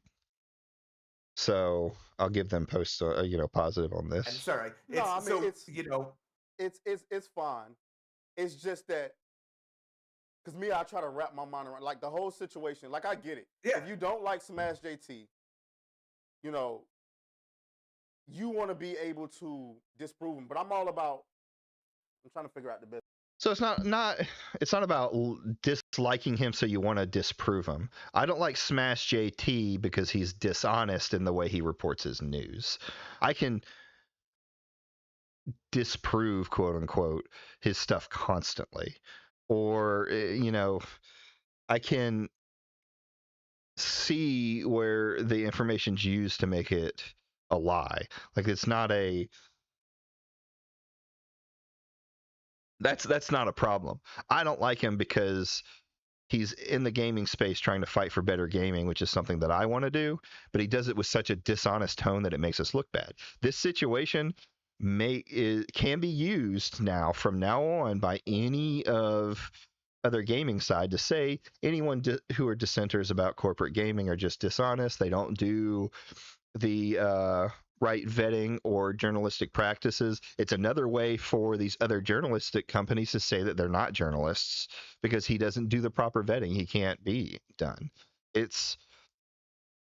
He is actively making the space look bad for a lot of people. And I'm seeing personally, and I don't know, personally, more and more people getting disenfranchised with the anti-woke movement. Especially with some of these other creators that have been seen in the space, like Andy Pants Gaming. I will admit I love watching Andy Pants Gaming's videos. They are hilarious, but they don't say anything rich. And while I know you can't compare Atreus and Smashjt to the anti-woke, people will. So, yeah. Best way to say this. I'm all about showing the work. And to me, what you did seemed like a shortcut to me. That's my issue with it. And I've said some pretty spicy things. I want to let the chat understand for those who may be new watching, I don't know. But the fact that he's willing to sit here and have a conversation and address certain things, I give him the basic level of respect. I know I've said some things in the past that, about Mcdrizzle that would be, considered spicy and might lead to fighting words, which is fine. I don't apologize for saying those things. But now that he's here, he does deserve respect for coming into the Lion's Den. But I feel like what you did was a shortcut. In my opinion, and what I say to people on that side of the spectrum, including Khalif Adams, including Alyssa Mercante, whoever's on that side, show your work. If Smashjt is so wrong, then prove it. I mean, he did prove it. That was showing your work. What he did was showing your work. You don't have to agree with the way he did it, but he showed his work. He put Smashjt to the test, and Smashjt failed that test. Hands down, full stop. There's nothing else to it. Whether you disagree with his actions on it or not, Smashjt failed and showed that he doesn't do enough. Now, when you talk about somebody like Grums, I got to be honest with you. I like Grums reporting on the news. Sometimes Grums, I'd be like, come on, Grums, you're killing me. Like, again, I'll bring up the Witcher situation yesterday, celebrating the fact that the Siri, look, they improved the model when they didn't. It was the same Siri. It just made me, it was embarrassing in my personal opinion.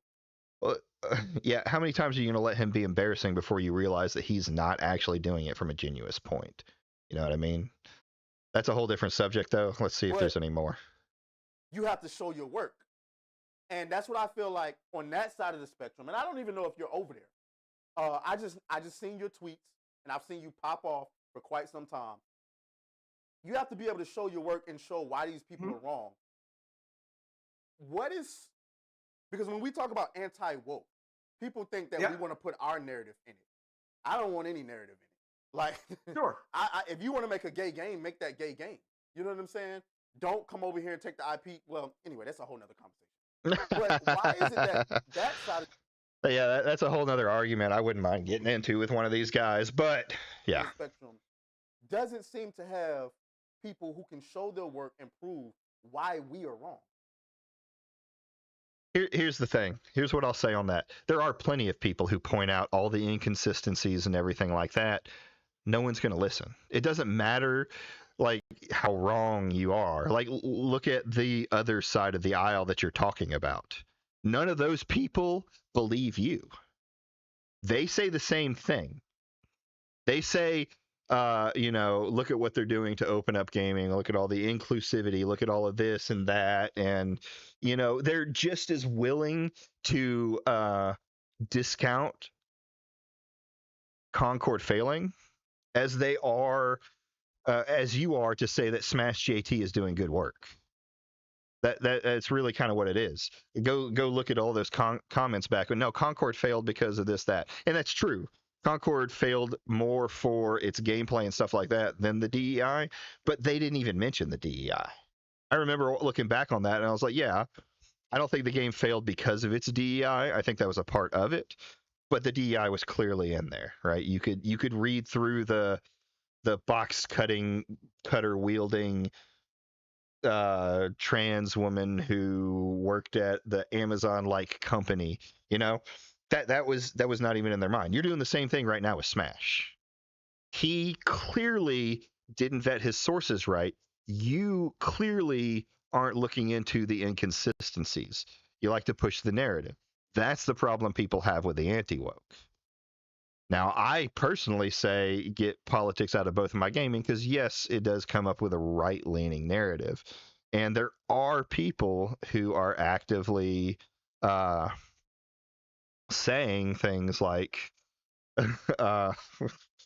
the gays and blacks in games. And it's a meme now at this point that if a black character's in a game, guaranteed you the anti-wokes are going to talk about it. Now, the problem is that's the view of your message. And as long as you don't clean up your own house, people are going to believe that. Absolutely. And I can't, speak for we, right? Like, I've watched a couple of your videos, man. I've seen nothing that I've been like, this guy's fucking wrong. Like, maybe if I watch a whole. I will say I've started on what Mcdrizzle just said with my ADHD. I've started looking at some of the more smaller creators, and I personally think some of them are better than the bigger creators. Now, like I said, I'm just coming back into the space. I stepped out of the space for like 6 months because, which when I say stepped out of, I mean paying attention to as a viewer, not as a content creator. I just recently got into content creation. So there's that. But from a viewer standpoint, I was just tired of seeing it. It's the same stuff over and over again, and reality is that none of it is actually fixing anything. It's just two movements smacking against each other. So Whole bunch and be like, this thing came from here and I thought that was bullshit. But I don't know, man. But specifically in this example, with Smash, I have done the work. I have videos on a couple concerns. I had one called like, How Blind Loyalty Hurts Gaming. And, Smash saying he didn't know who I was, being like Mcdrizzle, whatever his name is in his videos, but he knew who I was. He was talking about me like, 6 months ago. Someone asked him about Ember, and, he dismissed my reporting on it. So that put a bad taste in my mouth. It's not like I woke up and been like, fuck you, man. Oh, okay. Like, Okay. there's some history here. So, very dismissive, and that's fine. I That's did an interesting. evaluation on that. That's interesting to hear. It's been like How Blind Loyalty Hurts Gaming. Well, They'll talk about. Not to interrupt you, but I'm sure Smash can relate to that because part of his rise to fame is that he had the same kind of interaction with Review Tech USA, where Review Tech USA kind of dismissed him as being I guess a bottom feeding YouTuber, and now I would say Smashjt is hotter than Review Tech USA right now. Yeah, probably. So I mean, I'm sure he can relate to that. But you have definitely been one of the more, and listen, more power to you. Do what you do. Like, you know what I'm saying? Whatever you believe in, fight for that. And I believe that's what makes a man is fighting for what he believes in. Yeah. So it's not like I have a problem with you. There's been plenty of times I've seen like wild tweets you made, and I'm like, some of them I responded to, others I didn't.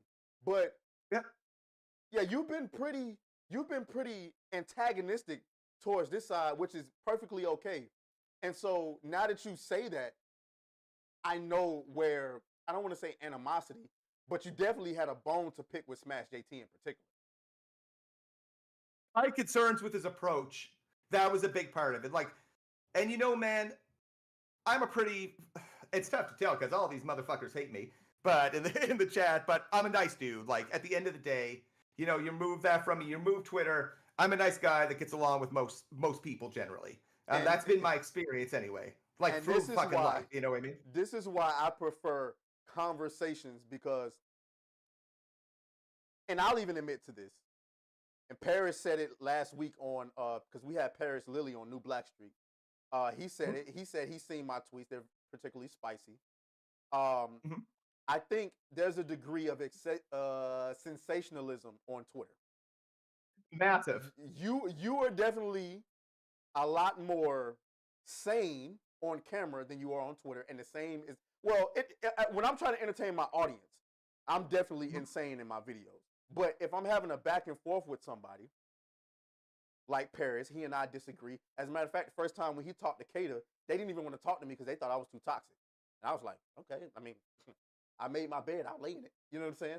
But now that we've talked, I'm all right, base. That's a little base. Confident in saying that Paris walked away from that situation saying that nigga's still toxic, but not as toxic as I thought. So this is why I love these kind of conversations. That doesn't necessarily mean that Smash is going to walk away and think that you're a cool dude or whatever the case may be. No. I'm pretty sure it's going to be fuck that guy, whether or not this conversation ends poorly or bad.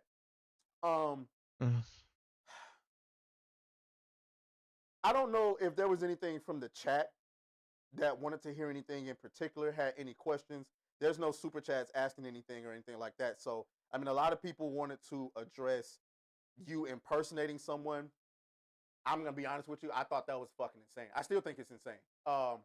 Because as I've told people since I've come on the internet, there's certain lines we don't cross. Now, I've never particularly stated, I've never particularly got on a video and said, yeah, you don't impersonate anybody. But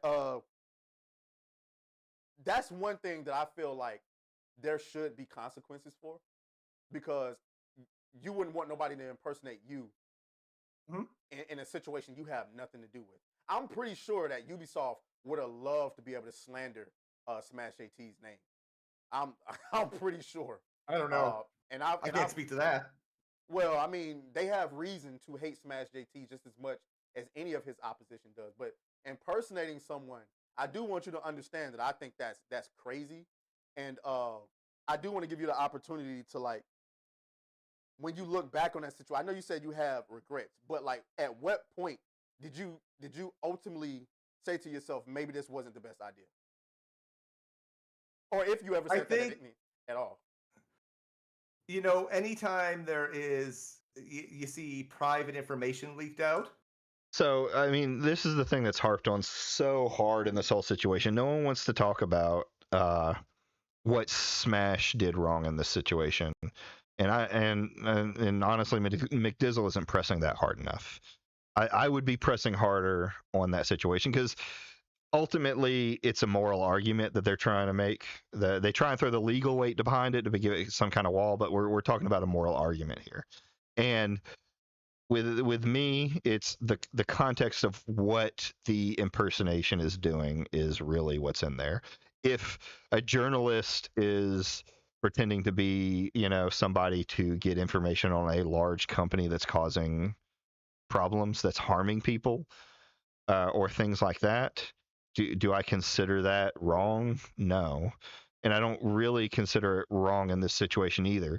The problem I have is the problem I have with McDizzle using the name is that name was eventually pushed out, which caused that guy undue harm, right? You could argue that maybe he could have consent. Consent's actually probably worse for the guy. If he had consented to it, then he would have that guy would have definitely lost his job. But the I don't know about that being a line that I would never cross. Yeah, I wouldn't make a YouTube video pretending to be Atreus. But I might make a YouTube video impersonating Atreus as a parody. So, like, impersonation uses a lot of situations. In this particular case, it doesn't cross enough legal boundaries as much as the name getting put on the internet does, because that name putting did cause undue harm. Okay? So that's my big play on this. Everyone wants to push that he's such a bad guy because he impersonated. He didn't steal the guy's credit card information and use it. He didn't steal the guy's address and everything else and make this huge deal. It was the name. It was done in the back end through emails. And all in all, it could have been avoided altogether if Smash did the proper journalism for it and did the proper vetting. So that's just kind of my take on it. I don't find it as morally wrong as all these other people do. That's a point where my heart would sink and be like, holy fuck. Definitely regrets from that perspective. That's the moment where I'd be like, oh no. So I don't. Yeah, that's. I guess to speak to that would be it. Okay. If I could do it again, would I do it again like that? No. But we do things differently. That said, if I look at the outcomes and the conversation around it, I feel these type of activities that don't risk any sort of legal risks, go from like cease and desist or anything like that. Things that don't have that risk are important to do. I still don't think, Smash saying, "Oh, I would." Risk is a good thing to say in here. Like, yes, using the name came with a certain amount of risk. I think it's reasonable to believe that if you're testing a journalist, that journalist is not going to lightly dox or at my point, while it is public information, we'll say lightly dox or put out the information of that was used, right? Like if I had identity fraud done against me for some reason, I wouldn't want the company that got frauded by me to put my address, phone number, social security number, and all that on the internet for everyone to see. It's just, and maybe that's a little over the top on it, but there was no reason whatsoever to put this guy's name. They've done everything the same is appropriate. Like, because I did hear, I think in one of your previous videos, or just like it was a live stream, the end of it, being like, you mentioned like if I remember correctly, that he couldn't have done anything different. What I was looking for, and I had in my initial tweet about is like, ask a question like a pay stub or something that's what is a Yeah, common I don't thing to care. verify, because anyone could say anything about anyone and just I don't not care. own up to it, and it would become news, I and don't that's fucking say. fascinating, because I know what's happened at least once with the BioWare leaker that he confirmed was, yeah, okay, thanks for the name, this is the case. So yeah, I agree with that. But I also think that quote unquote actual journalists participate in some of the same behavior. And Agreed. the prime example of that was the Black Myth Wukong situation last year. Yeah. I agree that there needs to be some level of accountability. I do agree that if you report on something, let's say I reported on something back in August of 2024, a leak I supposedly had, and it came out that was not true, and I should absolutely go back and say, hey, I reported on this months ago, turned out not to be true, whatever. I see your beef with, well, that's just, now it's just a fart in the wind. Like, nobody's talking about the fact that so-and-so got that wrong. But is it, because now we've gotten back to who's a journalist and what's not a journalist, right? Yeah. Everyone can be a journalist, full stop. I get you, and there's so much content. All right, I hate to cut it off here, but really they're just kind of going over semantics, and I'm going to go ahead and cut the stream out here, go make some breakfast for the kids and the family, and get things done. So this has been a interesting video. I like Atreus and some of his questions. I think Mcdrizzle went a little too soft here on it. Everyone pushes towards this Mcdrizzle impersonated, and not a lot of people are pushing on the fact that Smash lightly docks somebody and doesn't do any kind of vetting for his sources. He just puts information out. Like, those are huge implications on stuff. Even if you morally are against what happened with what Mcdrizzle did, even if you're morally against it, you should still talk about what Smash did. Both can be true. All right. So again, I want to thank everybody for coming by. If you're watching this after the fact, like and subscribe for more content coming up. I take tomorrow off, but Tuesday morning we will be going back to Final Fantasy II. And if I have any updates, I'll give any updates during those situations and go from there. All right. Y'all have a wonderful day, guys.